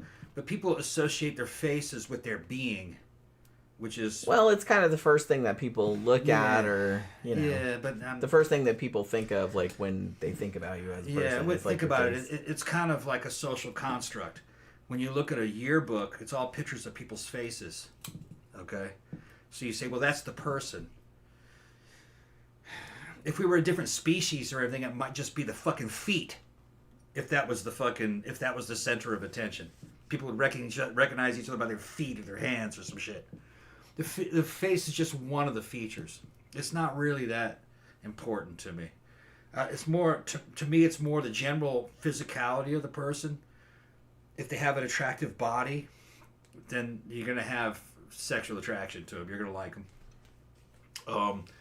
But even that's not a deal breaker. If you don't like that person, if you're a guy, you'll fuck them and leave them. If you don't like them, which women, that drives them fucking crazy. That a dude will hit and quit. But that's the game. Women are upset by that because they haven't accepted the reality of what dudes are. You know, and dudes don't care about you that much in general. Yeah, no shit, they don't. Fucking no. I know they don't. It's just, they will meet you, nowadays they meet you on a dating app. They look at you. They're really just trying to fuck. Let's be honest. They're just trying to fuck. They don't really know you. And even if they don't like you, if you look good and they go, yeah, I'm a fucker. And then once he's got it, he's going to like, fuck that chick. I didn't like her. And he won't come back. And that really bothers women. But you shouldn't have fucked him. You didn't know him, you know? But, you know. Well, nice to know y'all are all sociopaths that can't really care anything about anybody. It's the way dudes are wired. It's not that personal. Sex isn't all that intimate for guys. They'll... For millions of years, males of all the species basically just kind of spread seed. Any girl can get fucked by some dude. Any girl can fuck a hot dude. Whether or not he stays around, that's the fucking acid test. If whether or not he stays with you. And that's what happens with these girls, these dating sites. They've done the data. They know they have the data. All these women are really dating only the top 10% of those guys. And those top 10% of those guys are fucking all the women. The other guys are just kind of getting passed over. So she fucks this dude, and he's hot, and she thinks that's what she can get. That's within her league. A dude will fuck down. You're not in his league. If you were in his league, he would have stayed around. He ended up staying with another chick that's twice as good looking as you. That's the truth. Okay. And the reason why women make that mistake is because women have sex with dudes that are at least at their level or greater. Dudes aren't like that. Dudes will have sex, they'll fuck down. You know, they'll just, because that's what was enforced in the genome. The acid test is whether or not he stayed around. You know, helped you raise children. Shit like that. If he doesn't stay around, help you raise children and live a life and everything, he's not really in your league. That's the truth. I've seen the data. But what ends up happening is these girls, they're like 5s or 6s. They get fucked by some dude who's an 8 or a 9, and she thinks that's in her league. And she expects all dudes to be like that one. No, just because that dude fucked you doesn't mean that's the dudes at that level are going to stay with you. You're going to end up with another 5 or a 6, you know, at your level. That's who will stay with you. And that's where all these young women have all these fucking blown out of proportion standards, you know. Because she got fucked by an 8 once. She's a 5. She got fucked by an 8 once. She thinks that's what I can get. That's what I'm going to marry. No. You're going to marry a 5. Maybe a 6. So can we stop with all this manosphere bullshit now? It's not manosphere stuff. It is. That's just how it is. It is manosphere bullshit. All of that stuff about women dating top 10%, that is an erroneous... That is in those... No, that's an erroneous... No, that's on that's on the dating apps. No. They see who responds. No, sweetie. And who dates with them. I read a whole thing about that statistic. That is a wildly erroneous statistic. So you think women date down?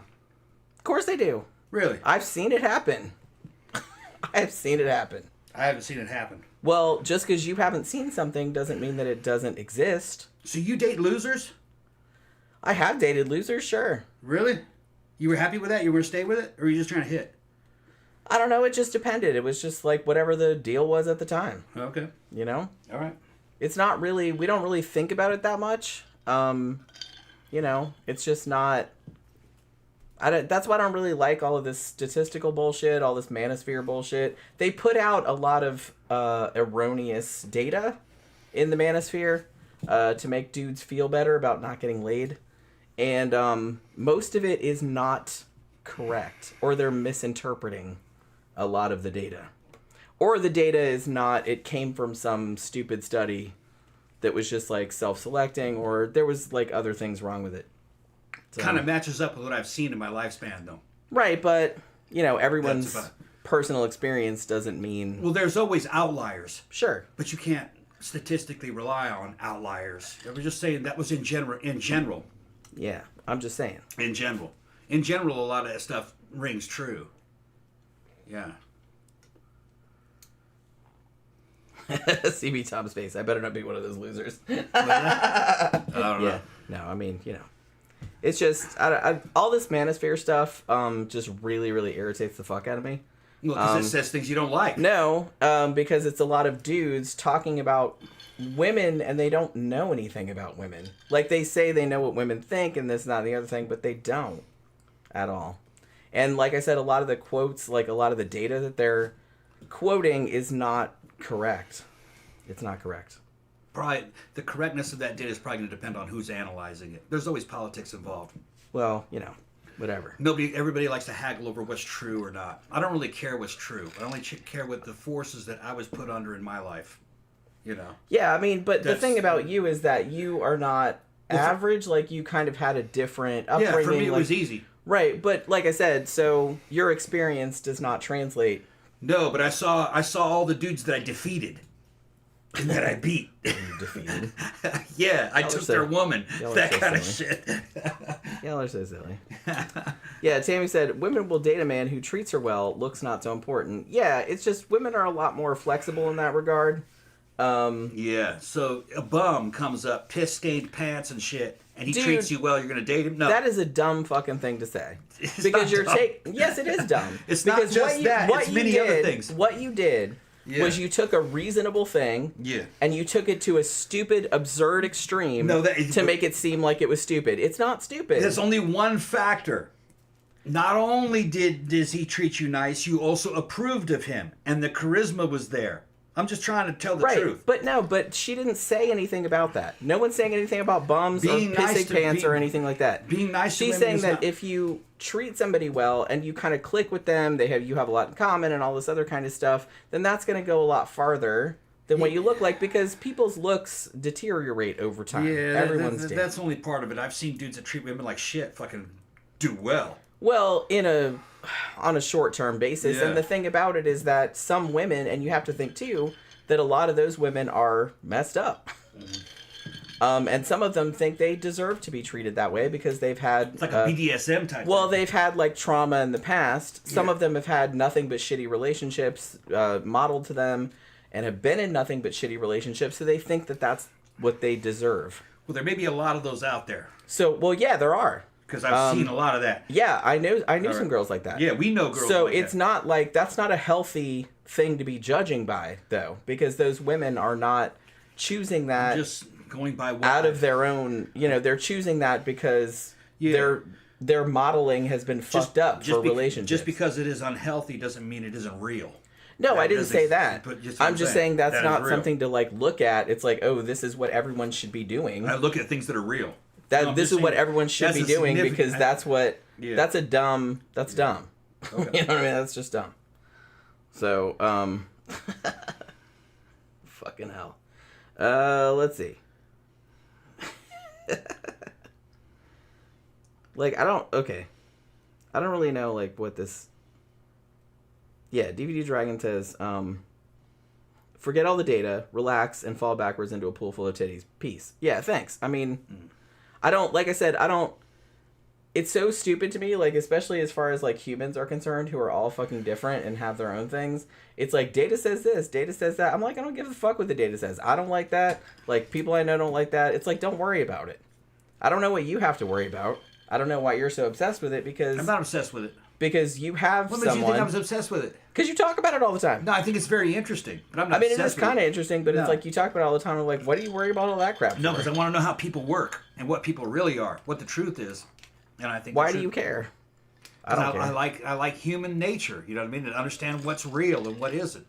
You know, and there's a lot of fantasy that a lot of people believe in. And I notice that fantasy is always comforting and the reality is always kind of stark. You're like, oh, that's all it is? Well, I mean, the thing about it, though, is that everybody has their own comforting fantasies. Yeah. It's like, reality kind of sucks. Some people want to escape from that sometimes and shit like that. But it's like, it doesn't really do anyone any service to tell anyone, it's like, oh, you just can't handle reality or blah, blah, blah. I think humans are basic. I just think they're mostly basic. Well... That's not my experience, but okay, whatever.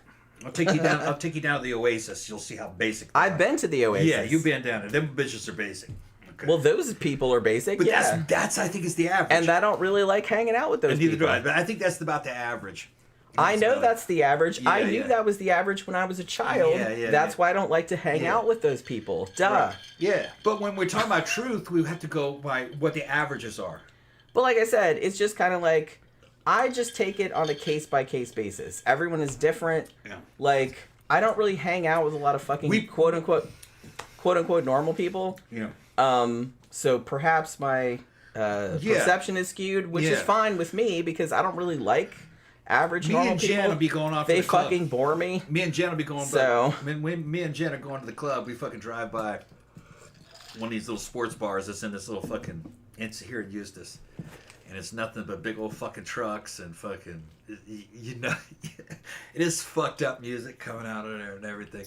And every time we pass Jen, it's going to be a good night in there. And she's like, man, fuck that place. I have never liked that. I grew up in a really... Look, I grew up in a really, really rednecky area of Florida.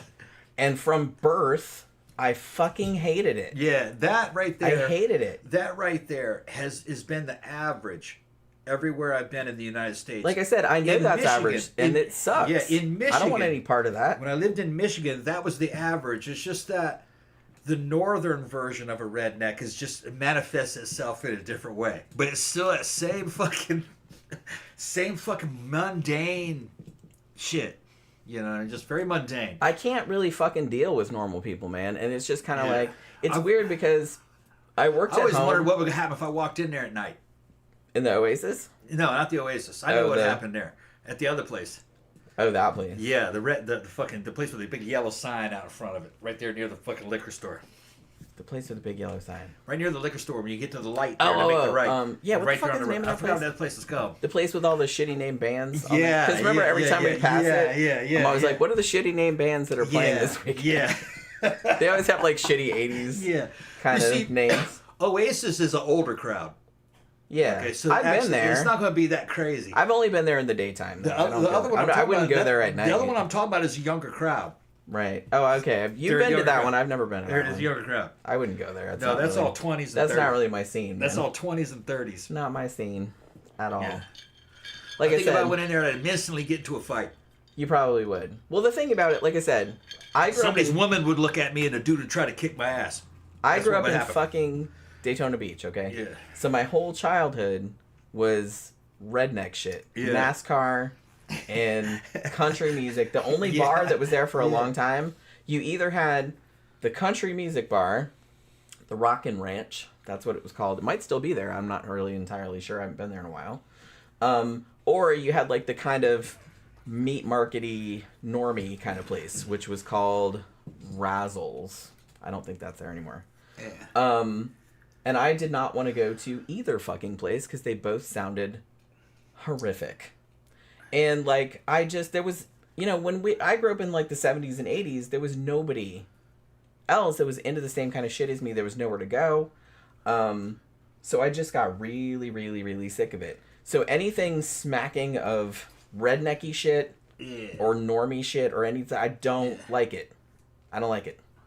And I'm just like so fucking happy. Because I worked at home for a while, and then a couple years back, I actually went and got a job, like a regular 9-to-5 job, and it was back in Daytona where I used to work, so I used to commute. And the people there were fine, but I forgot how exhausting it was dealing with normal people on a day-to-day basis, because I got so used to not having to do it.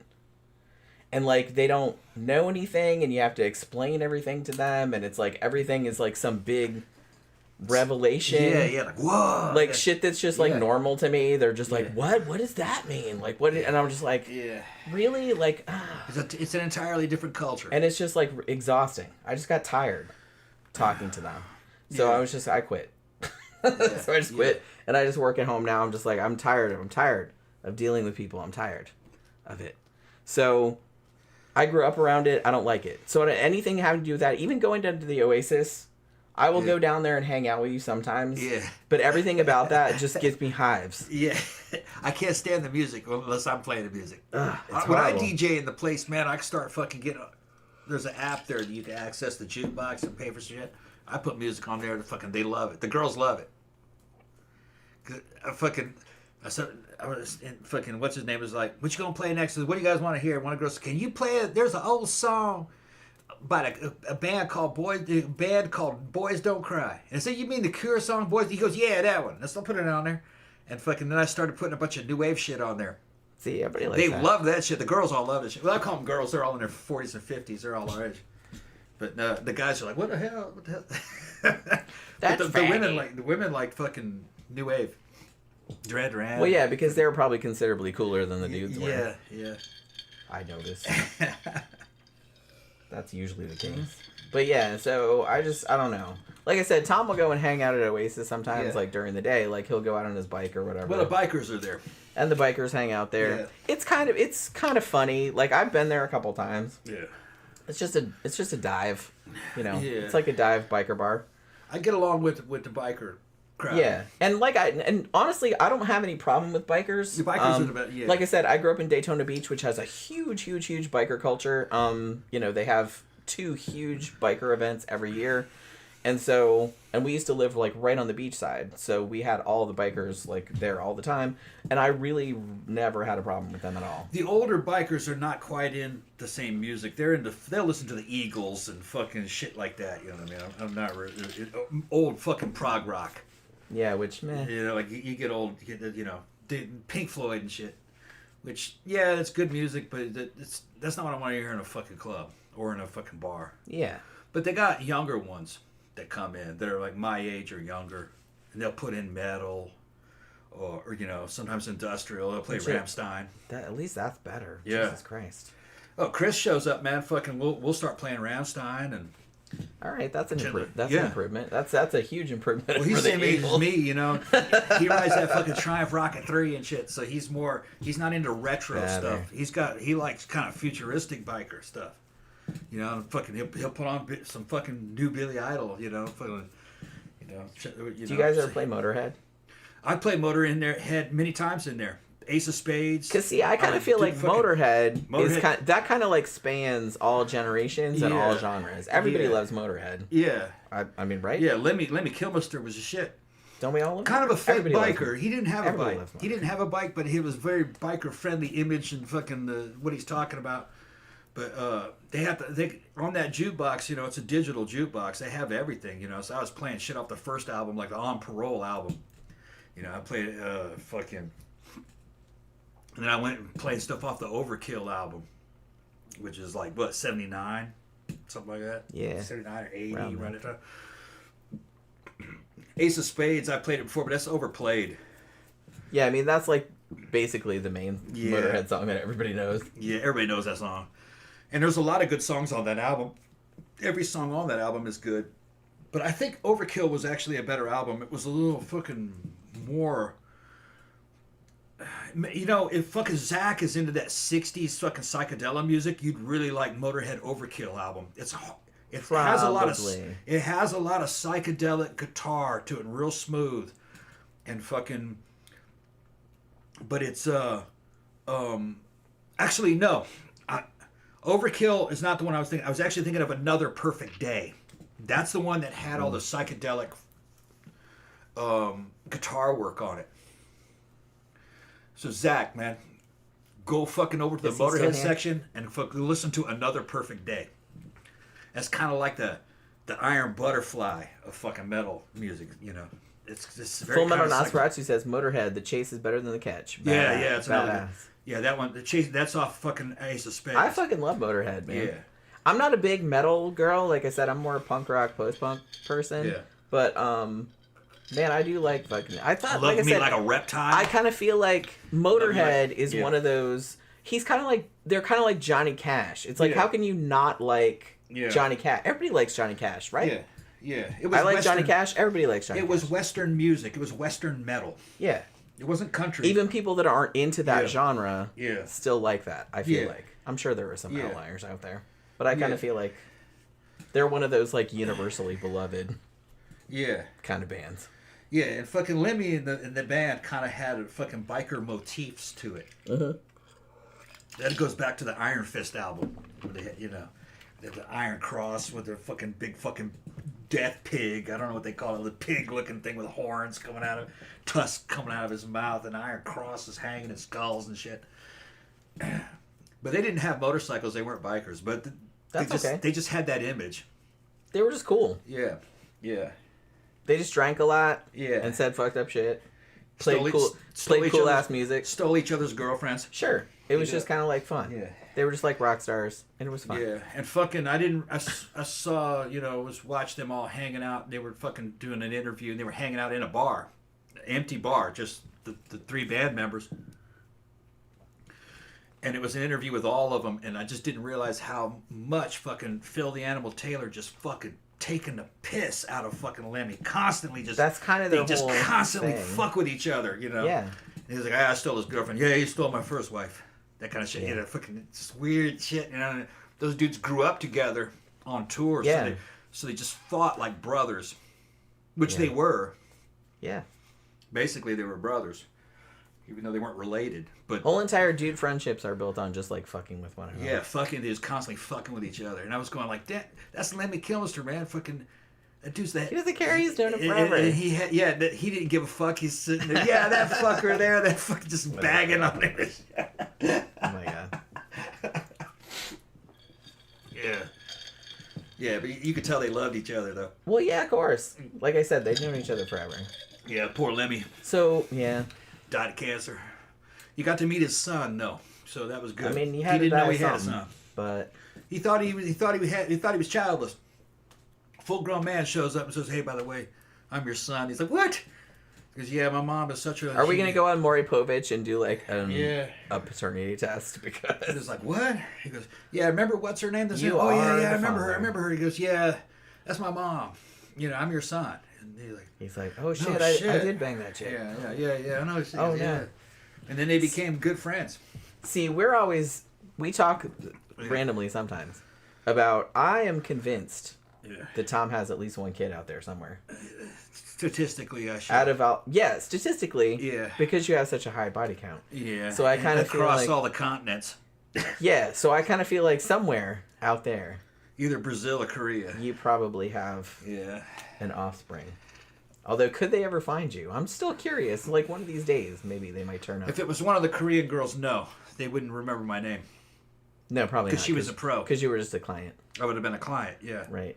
And those girls did come up pregnant sometimes. Well, yeah, it happens. Even when you use birth control, it's not 100% effective. And then in Brazil, it hooked up with girls that didn't really know how to get a hold of me afterwards. Mm. You know what I mean? So you're not that sure. happened. I also fucking had shit happen in rock concerts. Yeah. In the United States, in Michigan. So you never know. And so you wouldn't know. So, I was fucking doing shit. I mean, like I said, statistically, you probably do have a kid out there somewhere. If you guys are not regulars of the show, fucking, this shit's come up many times. Me and Jen fucking... We've talked about this many times. Yeah. My count's in triple digits easy because by the time I was out of high school, it was at least 50. Well, yeah, and then you just went on from there. And it just went on from there. But I went and tried to count one time. Here's the thing, though. I count my shit like a man. A woman says, well, that one doesn't count because I didn't like him.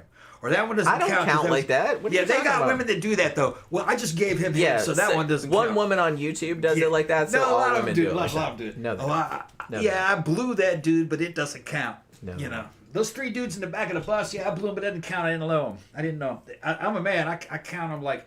I would count that also. Yeah, most women I know would count that. Okay, well they're always trying to fucking. One woman on YouTube doesn't count it, and so all women don't count it. Yeah, it's just a trend that has been noted. Okay. By who? Just people in general says they try to minimize. They minimize the count. And they, manosphere shit again. Okay, it just is. It just is. No, it's not. It just is. It's really not. I have never heard that ever. They got whole sites. I've never heard that ever. Yeah, they do it. I've never heard that ever. Yeah. You're making that up. Stop trying to defend women. You're making that up. I don't defend men. Why are you trying to defend women? You're making that up. No, it's true. Everybody knows I'm just saying you're making... No, not everybody knows. I had never heard that before ever. I had never heard that before. Yeah, women I was like, that is tend ridiculous... not to count. Things that they regret, they don't count them. That's not true. I think they do. I think in general they do. Well, I counted everything. They might count them, but they're not going to tell other people. Well, that's a different issue. Yeah, but the thing is... Like, you count it... Like, well, here's the thing. Like, if somebody else asks you... It depends on what the situation is. If some dude is asking what your body count is, it's like, is this dude going to kick my ass if I say it's too high? Well, here's another thing. Look. You know, you don't know how he's going to react. Let me fucking put this shit out here right now. If you give a fuck what a woman's body count is, you're a fucking chump. A lot of dudes do that, which is weird. I don't really understand. Like, why the fuck do you care? I don't really understand that. That was before you came along. Yeah. Doesn't have anything to do with you, bud. I don't really even care. And I always thought that was somebody who was trying to negotiate from weakness, that maybe they thought they couldn't compare with dudes in her past. Well, I think that's the issue. I think that's the issue. I think a lot of dudes are insecure about it. It's like, oh, well, if she slept with X amount of dudes, then the likelihood that somebody that was better than me is higher, and that makes them feel uncomfortable. I get it. Okay? That's what they're doing. I get it. But that's not... Look.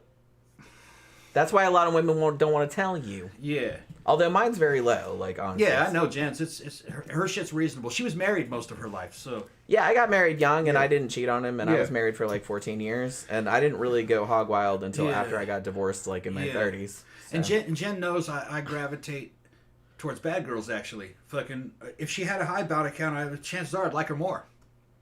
Well, because I'll go out and do that then. No, that's not what I meant. I'm talking about, you know, when I was dating, you know, back when I was single and shit. If she had a higher body count, sometimes I'd like her more because I knew that she had a better perspective on what was out there.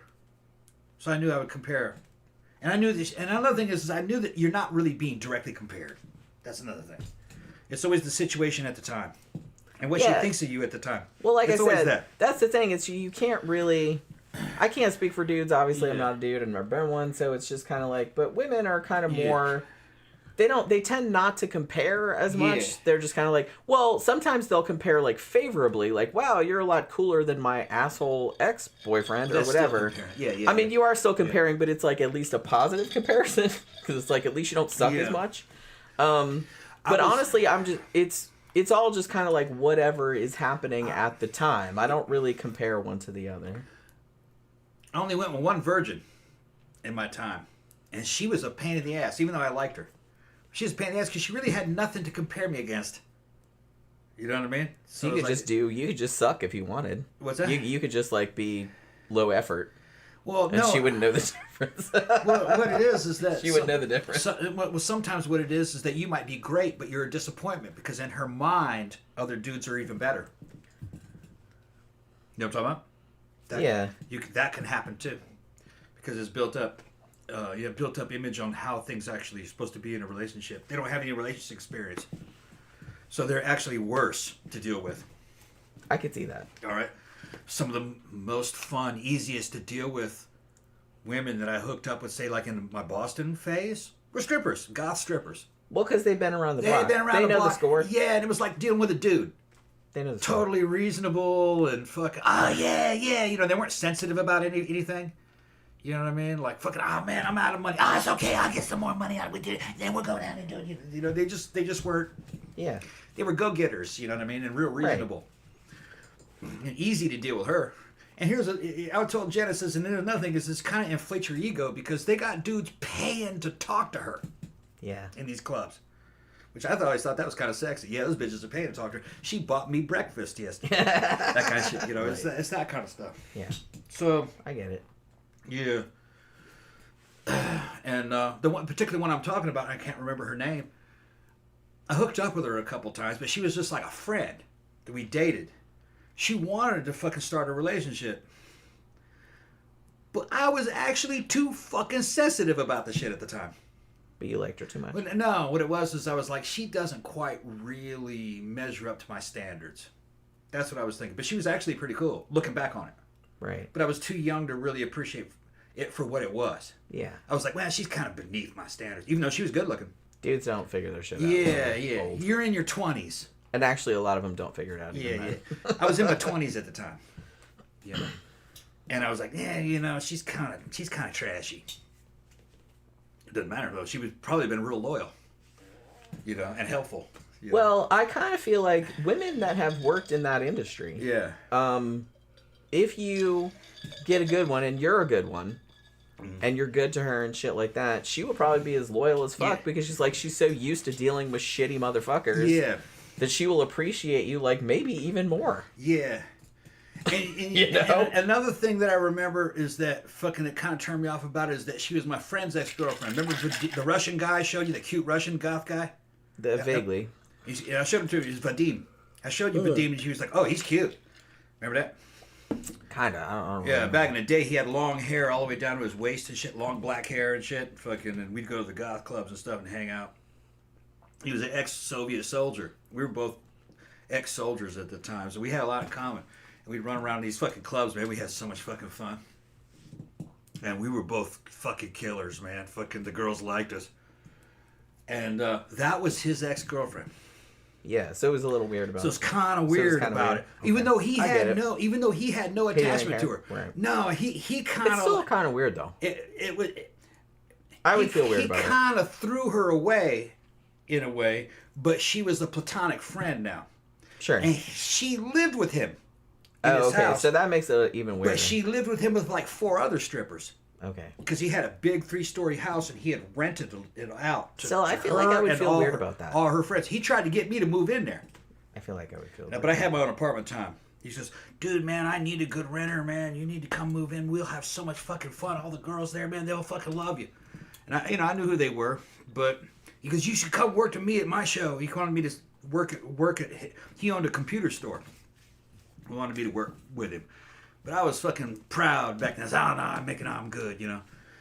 But that job's beneath me.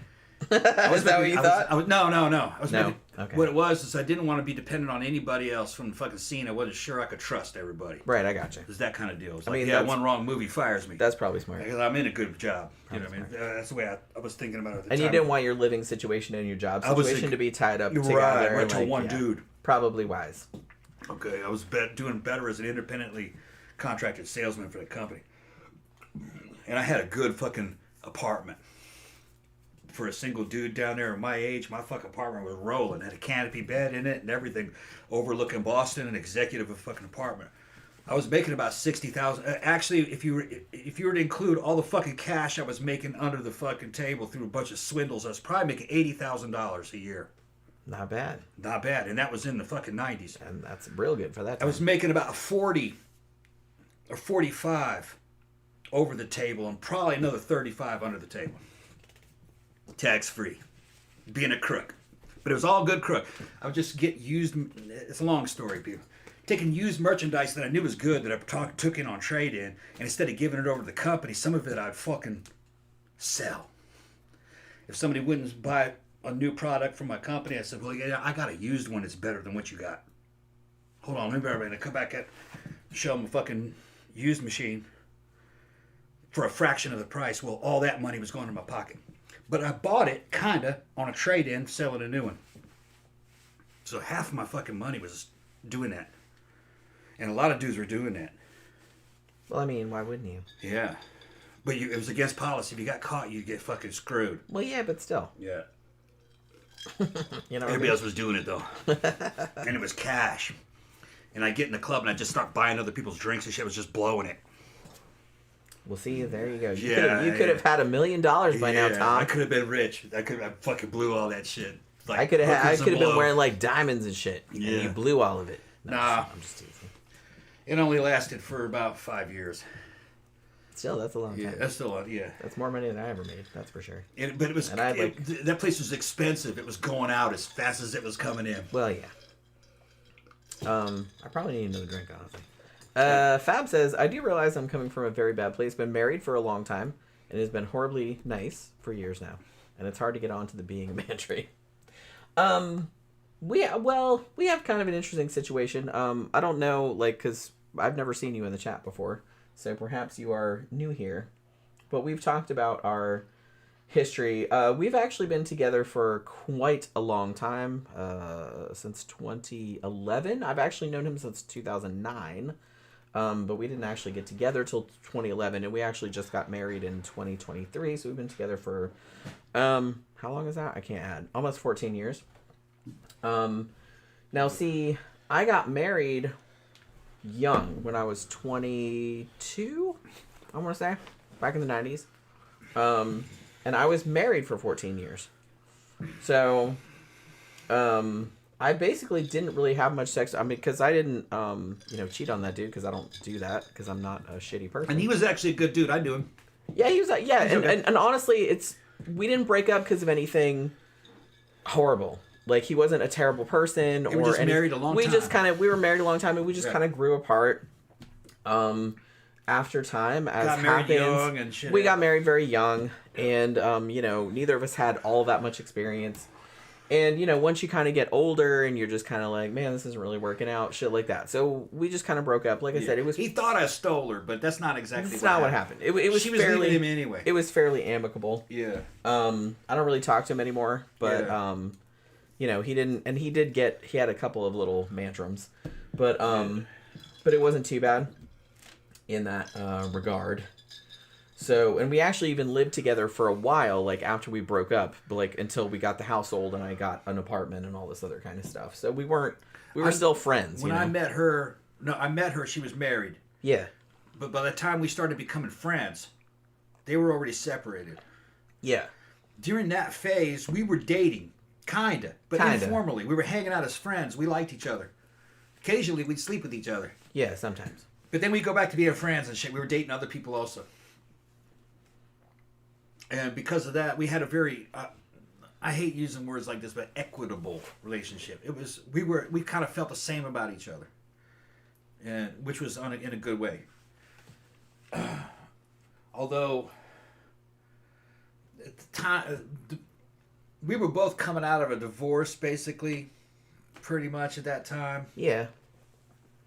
I'd been divorced for fucking 6 years, though. But still, I really felt like I didn't want to be in a fucking serious relationship. And and you told me that. Yeah, like I knew. Yeah, and Jen just got divorced, and fucking our friends, one of them was fucking a girl we used to hang out with. It's like, she loves you, right?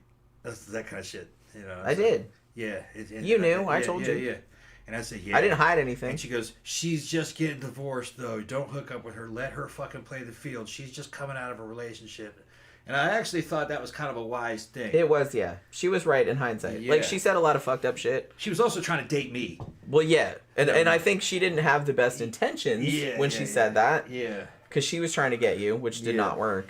Yeah. But she was right about that. Yeah. I did need some time. Yeah, you needed a couple years. And we were still friends for like a couple years. And we were dating other people and then sometimes fucking each other. And then something. But we saw each other every fucking day. Pretty much. Basically. Either I was at your house and you were at my house. Or we were on the phone or something. Going to concerts together. And I feel like we saw each other pretty much every day. Yeah. So our relationship was actually very special. Like, that body count shit we were talking about earlier, that really didn't mean anything to me anymore. None of that shit added up. Even my first marriage really was nothing like this one. This one was fucking different, man. She's very special. You know I love you, bitch. Well, thank you, cunt. No, this one's very special because she's my best friend. Well, yeah, and we were like best friends. We were like best friends, yeah. Before we even got. Yeah. So much so that, like, when we finally got together, everyone was like, well, fucking finally. Yeah, Jesus Christ, duh. Yeah. Why did it take you so long? Well, of course. Because we were always together. Yeah. We always went out together. Yeah. We were just always together. And we were together fucking 12 years before I married her. Yeah, it was a long time. Yeah. I'd kind of given up. Married her, honestly. I married her. I was like, well, that's not going to happen, I guess, but... Yeah, and then married her, fucking a lot of her friends were like, well, finally. Yeah. And I says, well, yeah. When I posted the picture, everyone was like, Jesus Christ, it took you long. Yeah, and fucking, it was Laura. And I says, well, Laura, if anything happens to me, I want to make sure she's taken care of. Well, yeah. Because I get it, we're getting old, Getting old, We're not that old, but And I was like, she'd been with me fucking 12 years. I mean, fucking, it's like... I put up with a lot. What the fuck, you know what I mean? And she's like, yeah, I know. Fucking, I put up with a lot. She put in a lot of time with me. Fucking, she's not going anywhere, I'm not going anywhere. I was going to say you put up with a lot, but I think I'm delightful, so...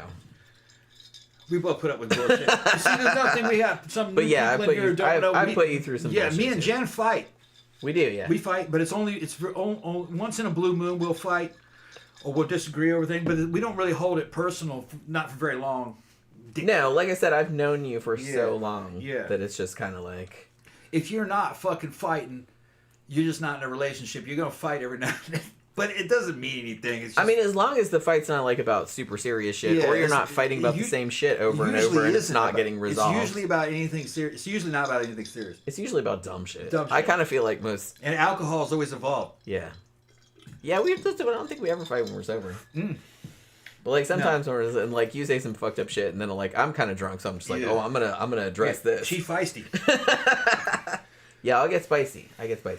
And I'll get spicier like the drunker I get. But that's the fun of it. That's why we like to drink. Yeah, I had that bitch sleeping out on the couch. You get on the fucking shit out on the couch.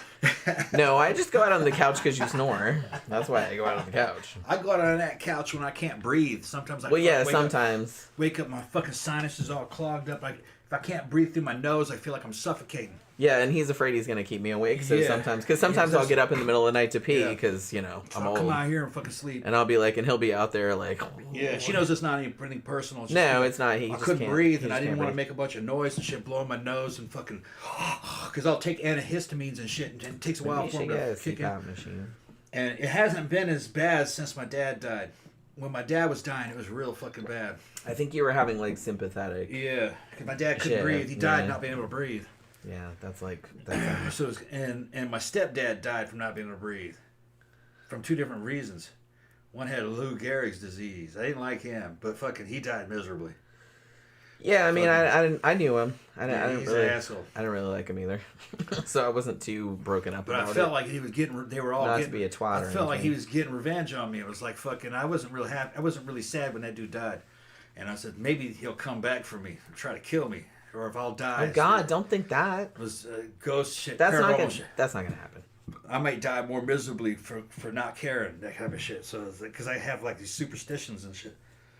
That's not how. That's not how it works. So then I started having problems with my dad. Fucking his heart started to malfunction after that. He breathed as much as he couldn't get any oxygen because the blood isn't flowing. So he slowly suffocated to death.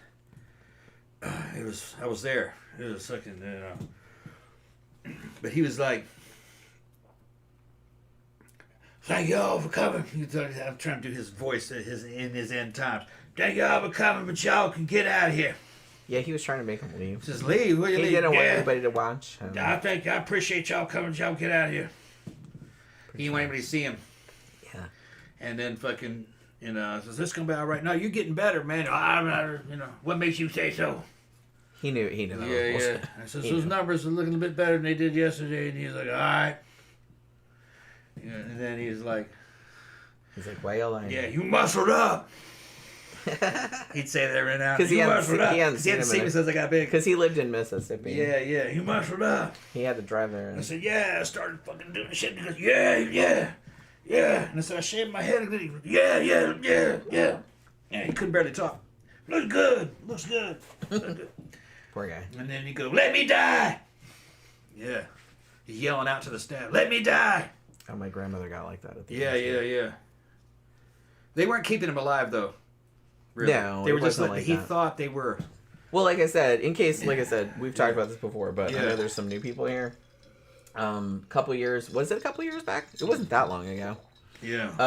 Tom drove out to Mississippi because they said, "Hey, your dad's dying. He's last one. He's gone, and you might want to be here." Yeah. So he went there, and he was there. How long were you there? Like a week and a half, something like that. The first time? No, the second time. First time. The first time you were there for 2 weeks. 2 weeks. The second time was only a couple days. Bypass. Yeah, it was only a couple days.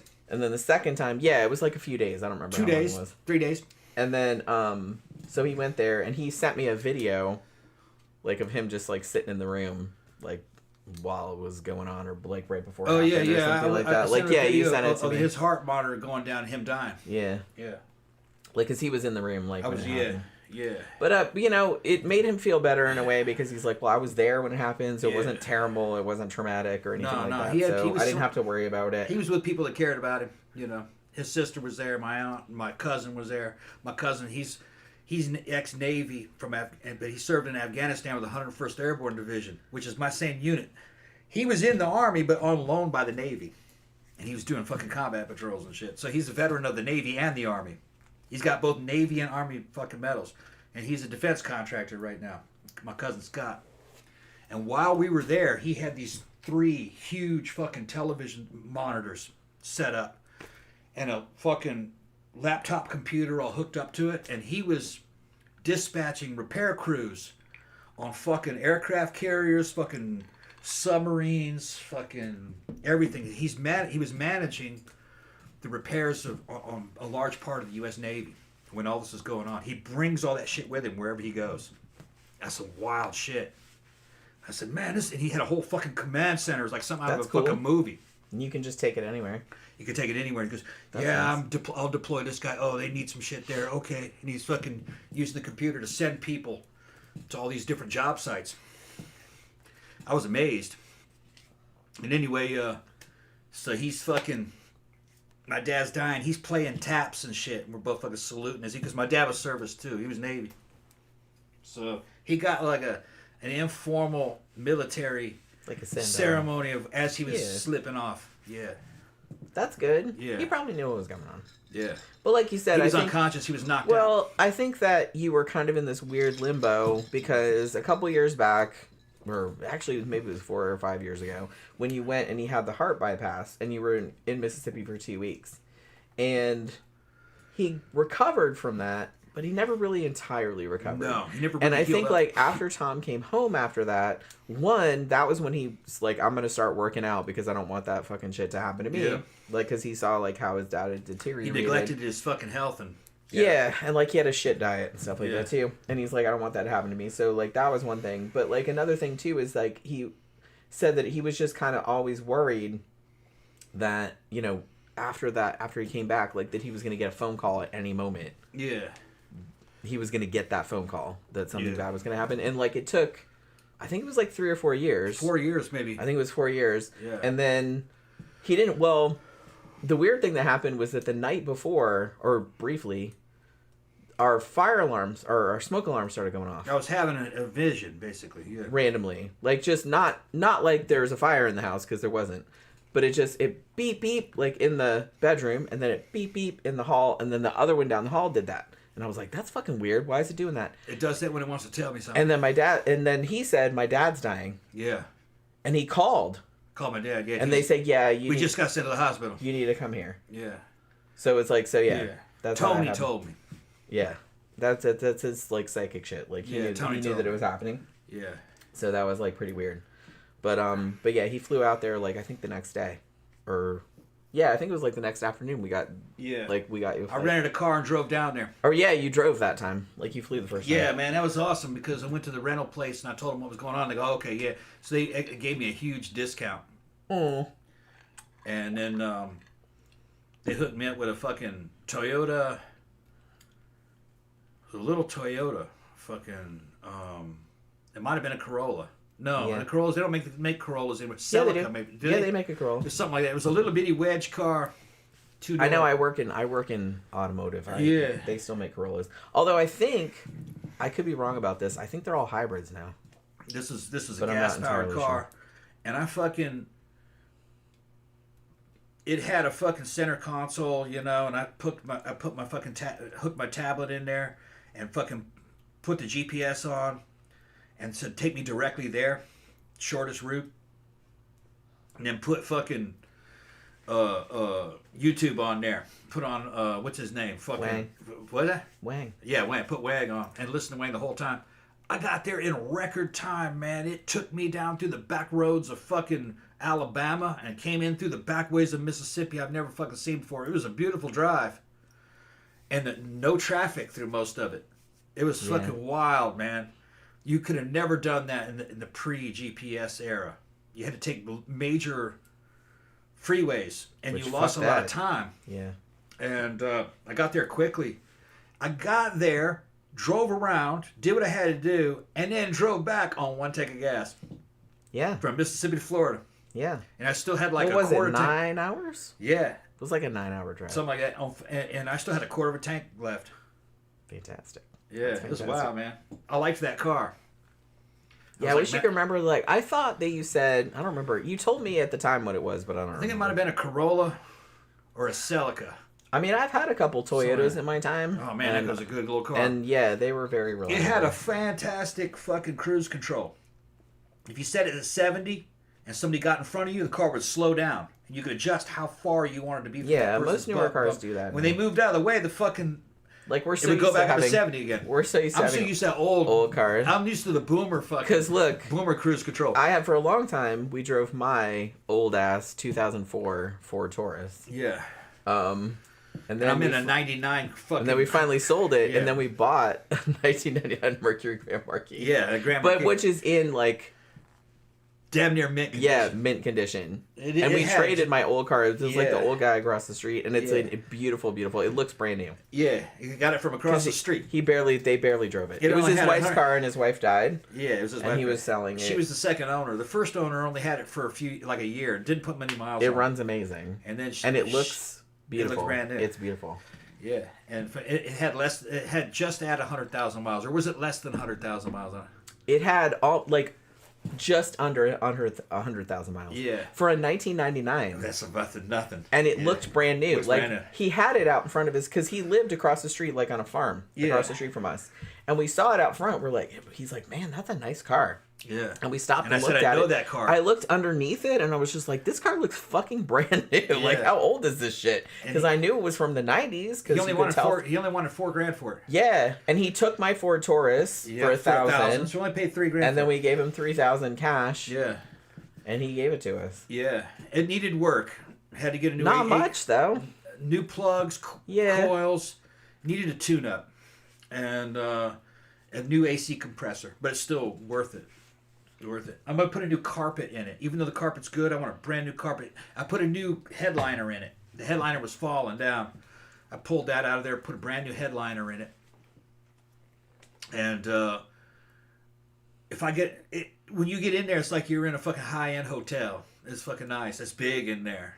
Great stereo. Oh, I put a new speaker and stereos in it with fucking touchscreen stereo. Yeah, so you can hook in with your GPS. Yeah, so shit. my phone is hooked up with the Bluetooth, and you can play Spotify. Yeah, replaced every light in it with LED lighting. It all has LED lights. And including all the interior lights, the trunk light, and everything. It's all LED lighting. It's super nice. Yeah, it's very modernized now. It's a modern, lots of room in it. Yeah. You can fuck in it if you want to. You can fuck in it. Your friends in the back can fuck. Sure. You can have an orgy in it. It's got a huge, powerful AC.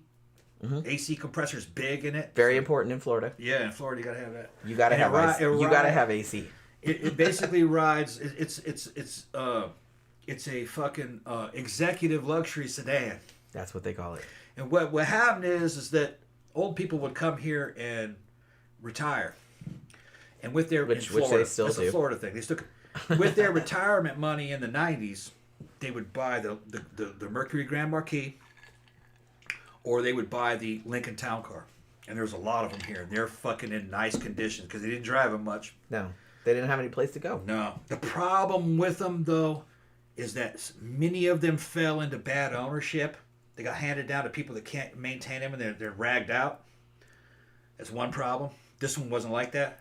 Another problem is that the old boomers bought them in fucking gnarly-ass colors, like fucking powdered metallic blue. Silver. Silver's okay. My old car was silver. Yeah, like a weird kind of fucking... They'd buy these cars in weird kind of like a light copper colors and shit. So, and it's because they thought that it made the car cooler. Luckily, mine is called Toreador Red. It's Toreador. Toreador. Bullfighter. That's what they call it. A dark metallic red. It's like a maroon. Like a maroon Actually, red. not quite as dark as maroon. Yeah. But it's like a dark red. With a gray leather interior. Yeah, it's super sweet. Gray carpeting. Super sweet.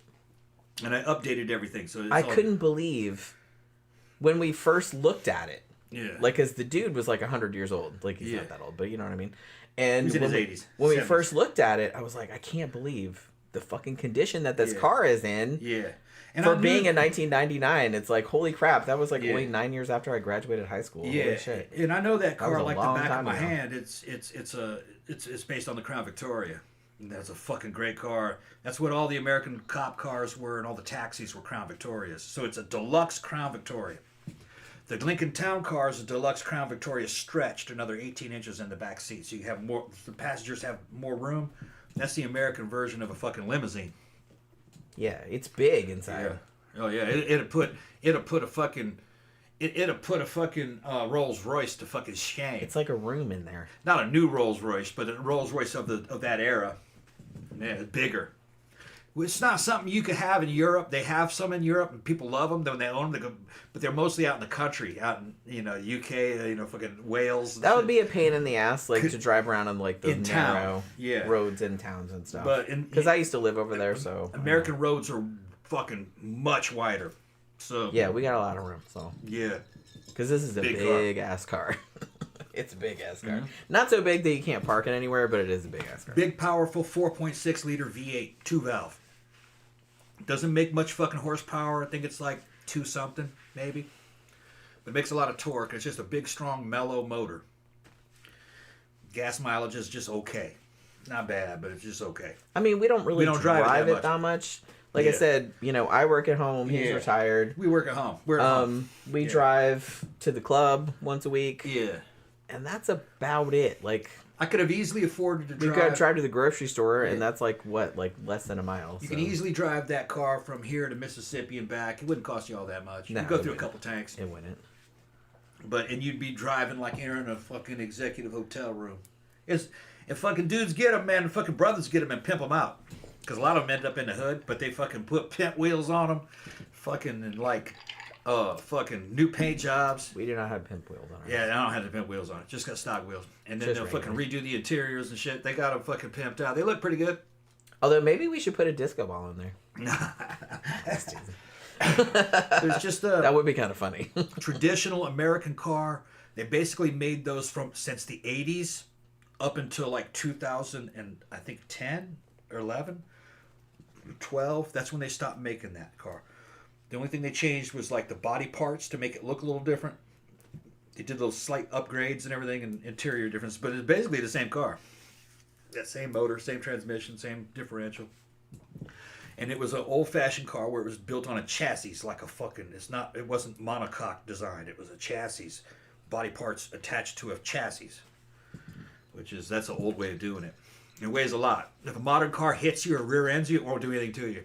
No, we'll probably just be sitting there going, huh, what was that? Like, what was that? Yeah.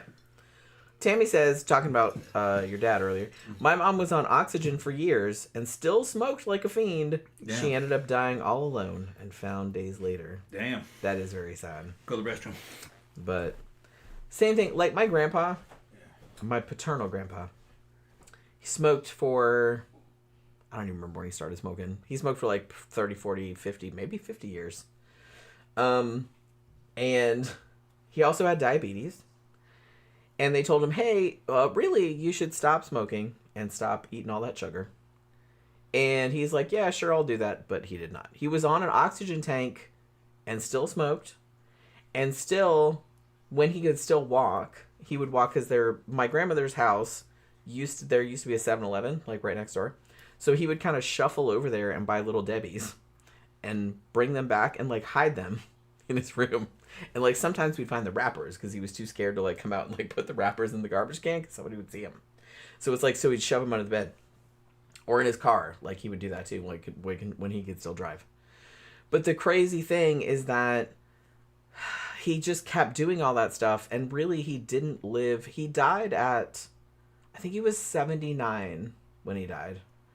And he had emphysema. That wasn't actually what killed him, though. He actually had a brain tumor. But like I said, he also had diabetes. But I think it was the brain tumor that killed him. But he had, like, man, all kind of problems. All kind of problems. So, like I said, it just goes to show, you can't just, like, fucking... Look, I drink a lot, but you can't, like, abuse your body for years and years and years and expect to not have any fallout from that. No.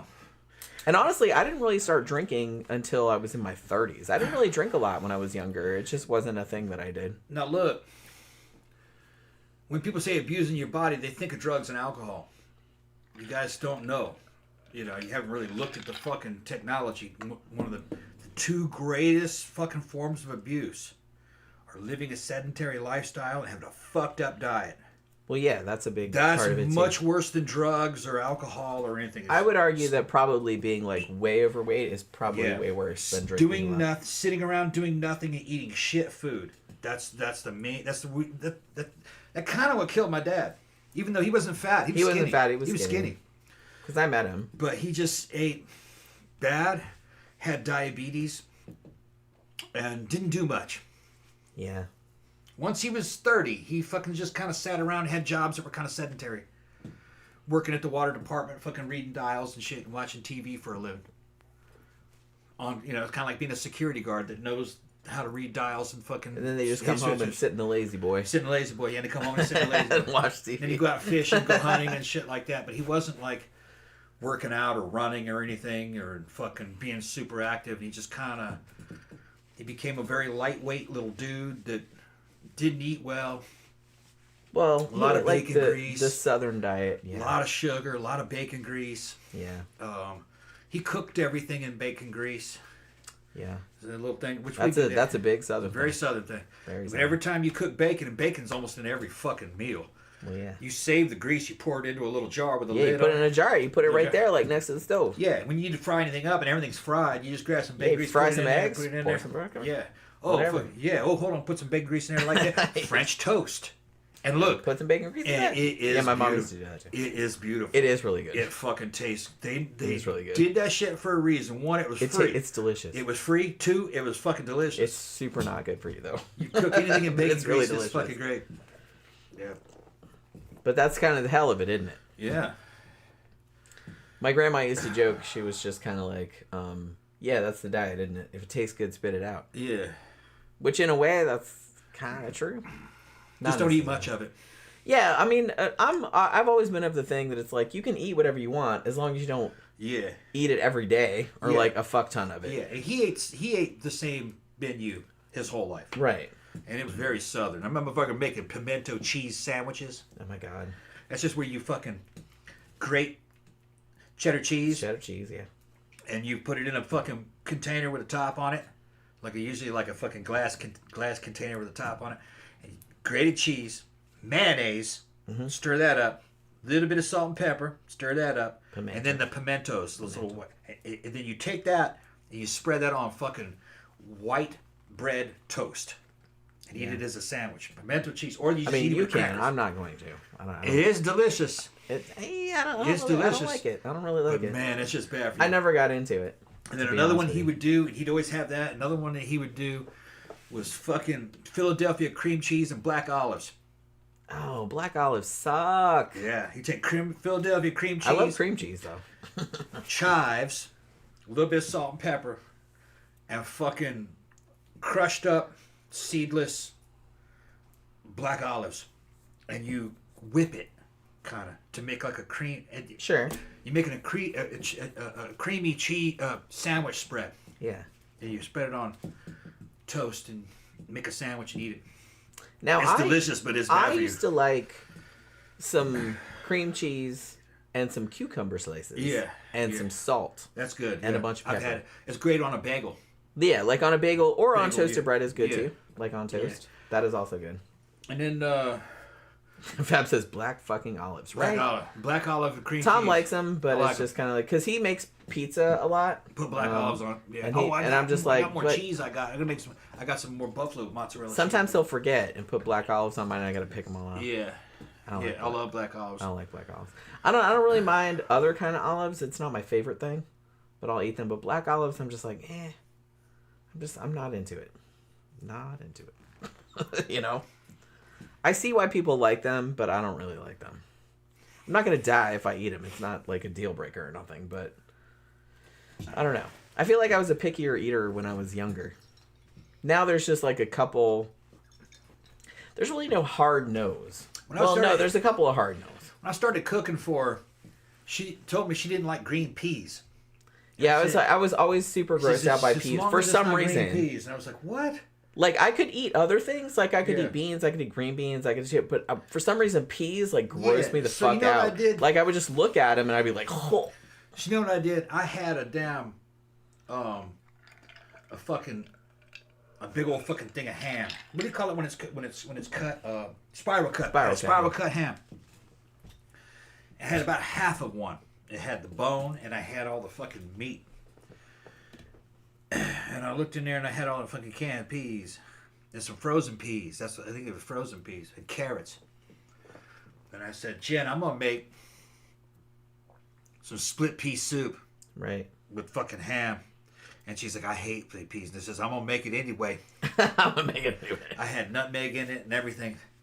And that shit came out. It was fucking beautiful. And I said, let's see what she says about that. And I gave it to her a big old bowl of green fucking soup with all that fucking ham, smoked spiral cut ham in there. And she was like, oh, this is good. And she fucking scarfed that shit up. That was the end of the fear of green peas. I'm still like have a weird thing about green. If they're in pea form, if they're little round balls, then you don't like them. Like there's something there because there's something kind of about the texture of it that kind of grosses me out. Weird. I've never heard of that one. No, I think it's fairly common. I don't know. Really? Yeah, I think it's fairly common. I only had one thing I couldn't eat as a kid, but I can eat it now, and that's fucking sauerkraut. I don't really. I can eat it. My mom would start cooking sauerkraut. I start crying. I don't like it. No. I can eat it though. I'm not gonna die if I eat it. I like it. I don't really like it. Pork chops. It's kind of the same thing with like bananas. Like I don't love bananas. Yeah. But like if somebody made me eat one, I'm not gonna freak out or throw up or anything like that. It's just I would rather not. When I was a little kid, I'd freak out if you tried to make me eat fucking sauerkraut. But I like it now, man. I like all different kinds of sauerkraut, potatoes, fucking pork chops, mustard. Yeah, every now and then he'll do the whole German pork chop thing. Oh, with, yeah, like, the German pork sauerkraut in it. Which is pretty good. Like I said, I don't love sauerkraut. But I like the red sauerkraut. I can take it or leave it. Red sauerkraut, that was good too. I'm not super into kimchi, though. Yeah, kimchi's an acquired taste. That is definitely an acquired taste. When I was in Korea, you find out there's a bunch of different kinds of kimchi. True. And kimchi is only good when you, for me, I like it with bulgogi, which is fucking sliced beef. Yeah, it's good with that. Bulgogi and rice, it's good, but I can't eat it on my own. Now they had other types of fucking kimchi-like things. These little squares made out of turnip squares, and they were also. You can take a turnip and you cut it in these little squares, and then they pickle it. You know, the same way you do kimchi. That was really good. I like that was better than just the fucking cabbage leaf kimchi. You know? Cabbage leaf kimchi is just kind of... Koreans love it. To me, it always smells like fucking nitrogen. It does. Has a fucking nitrogen fucking fart. It's not really fart, but it's like a chemical smell to it. It does have a very chemical smell to it. And when you let it air out, it's not quite as bad. It's hot. It's got a lot of red chili in it. Some versions that they had in Korea had a little bitty fish in it. Yeah. And then I saw that and I was like, no. I'm not going that far. Tom will eat a lot of things. Yeah, but... I'm not. Little anchovy, like little anchovies or sardines or something in there. They were like little bitty guppies. I'm not averse to anchovies because a lot of salad dressings and stuff have anchovies in it, but they're not like whole anchovies. No, this is like whole little gray guppies. I could see that. And they I don't think they were cooked. I think they were just pickled along with everything else. And I was like, oh no. You're like, no. That's a bridge too far. Eyes on them and everything. They weren't even I don't want my food looking at me. They weren't even an inch long though. They were little. That's they were like the size. That's a hard pass. They were like the size of a pollywog. Yeah, I know what you're talking about. Like I said, I love seafood. I'm from Florida, so we got the ocean. The oceans are right there, and I love fucking seafood and have all my life. But, I still don't want the shit looking at me though. I feel kind of bad. Now, Sprock saying I got to go mind meld with his dad because he loves fucking split pea soup and a ham bone. Oh yeah, ham bone with the ham. I didn't. You know what? Like Tom did make it, and I was just like, okay, this is really good. Yeah. It's really good. I was always like grossed out by just the idea of peas used to gross me out. For some reason. I like my split pea and ham bone soup and ham soup. I like it to be thick. Yeah. I don't like it to be watery. I like it to be a little bit thinner than hummus. Almost like a milkshake. Almost, kind of yeah. consistency. You can take some of it out, and it takes a second for the hole to close up. It's kind of thick, you know. Yeah. You can add water to it. Actually, you don't. It's not water you add to it. You add chicken stock to it. Yeah. To get that, or the ham bone stock. You know, depends on what you're doing. But chicken stock works good too. And clove. Hey, he's got clove in it. Yeah. Salt and pepper. You did kind of get me over the pea thing, though.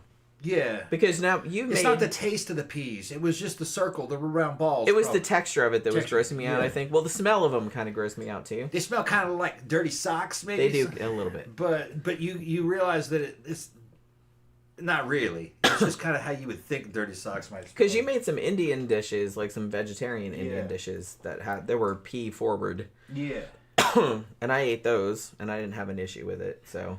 Victor says that peas are gross, man. I ordered fish and chips in London. Wondered why it came with fucking guac and it was mashed peas. It's mashed peas. Yeah, like mushy peas. That's a big British thing.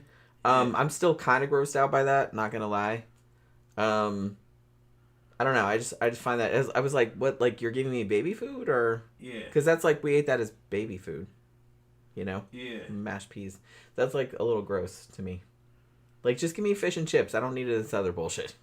Because we have that too, because we have British pubs here also.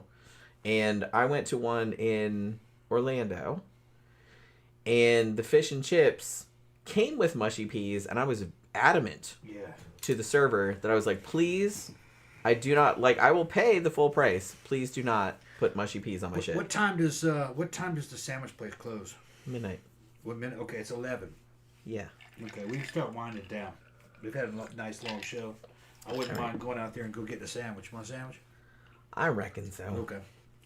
Fab says no bananas. I'm not a big fan of bananas. Like, I'll eat them if someone forced me to. But I don't really like bananas all that much. I like a lot of other fruits, but not really bananas. I love them.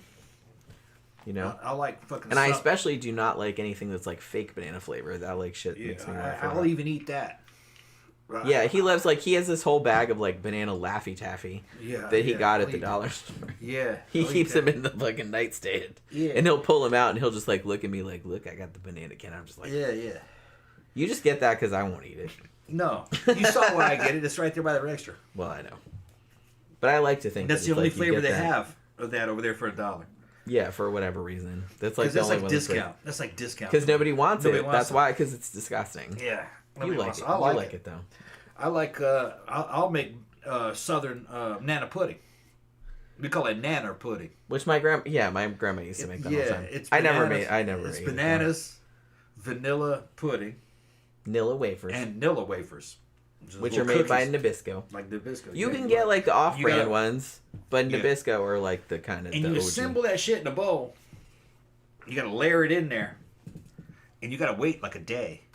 It's got to like congeal and absorb all the moisture. The cookies have to absorb all the moisture, and you spoon it out there with a spoon. You put it in a bowl, and put whipped cream on top of it. Shit, man, you crazy?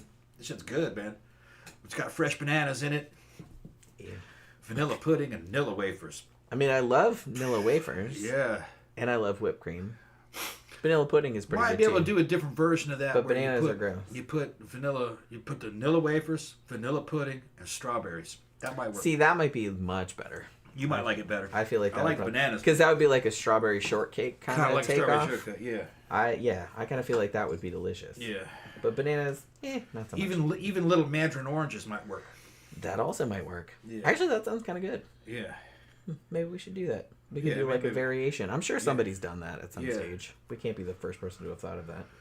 All right, so we are going to get something to eat. Wrap it up. Yeah. Shinichara says, sex, food, and horror movies. What else is there? Not much, really. Who said life. Shinichara said that. I'm like, yeah, that's pretty much it. That's all we ever talk about on this shit. Yeah. When we don't have a topic, we don't have a script. Yeah, that's usually what we end up talking about. When we're doing the Friday shows, we're just hanging out drinking. Which is my favorite. This is my favorite thing to do. It's like so easy. Because you just like drink and talk about whatever you want to talk about. Which is nice. We talk about music a lot on this one too. Yeah. That is also a good topic. And we'll go on about that for a long time. Yeah. But yeah, we're going to run down to the Subway before they close. Yeah. So we can get a sandwich. Because I don't think we have much food left in the house. And we're kind of hungry. So, all right. So, thanks, everybody, for dropping by this evening. Thank you for your super chats. We'll be back on Monday. Probably, we will be reviewing the Kolchak, the original Night Stalker series from the 1970s, if we finish watching all of them this weekend, which I imagine we probably will, because we got through most of them. So, we'll probably be talking about that on Monday, so hopefully you guys can join us for that. Same time, same bat channel. So, yeah, have a good rest of your evening, you guys. Have a good weekend, and we'll see you guys again on Monday night. Good night.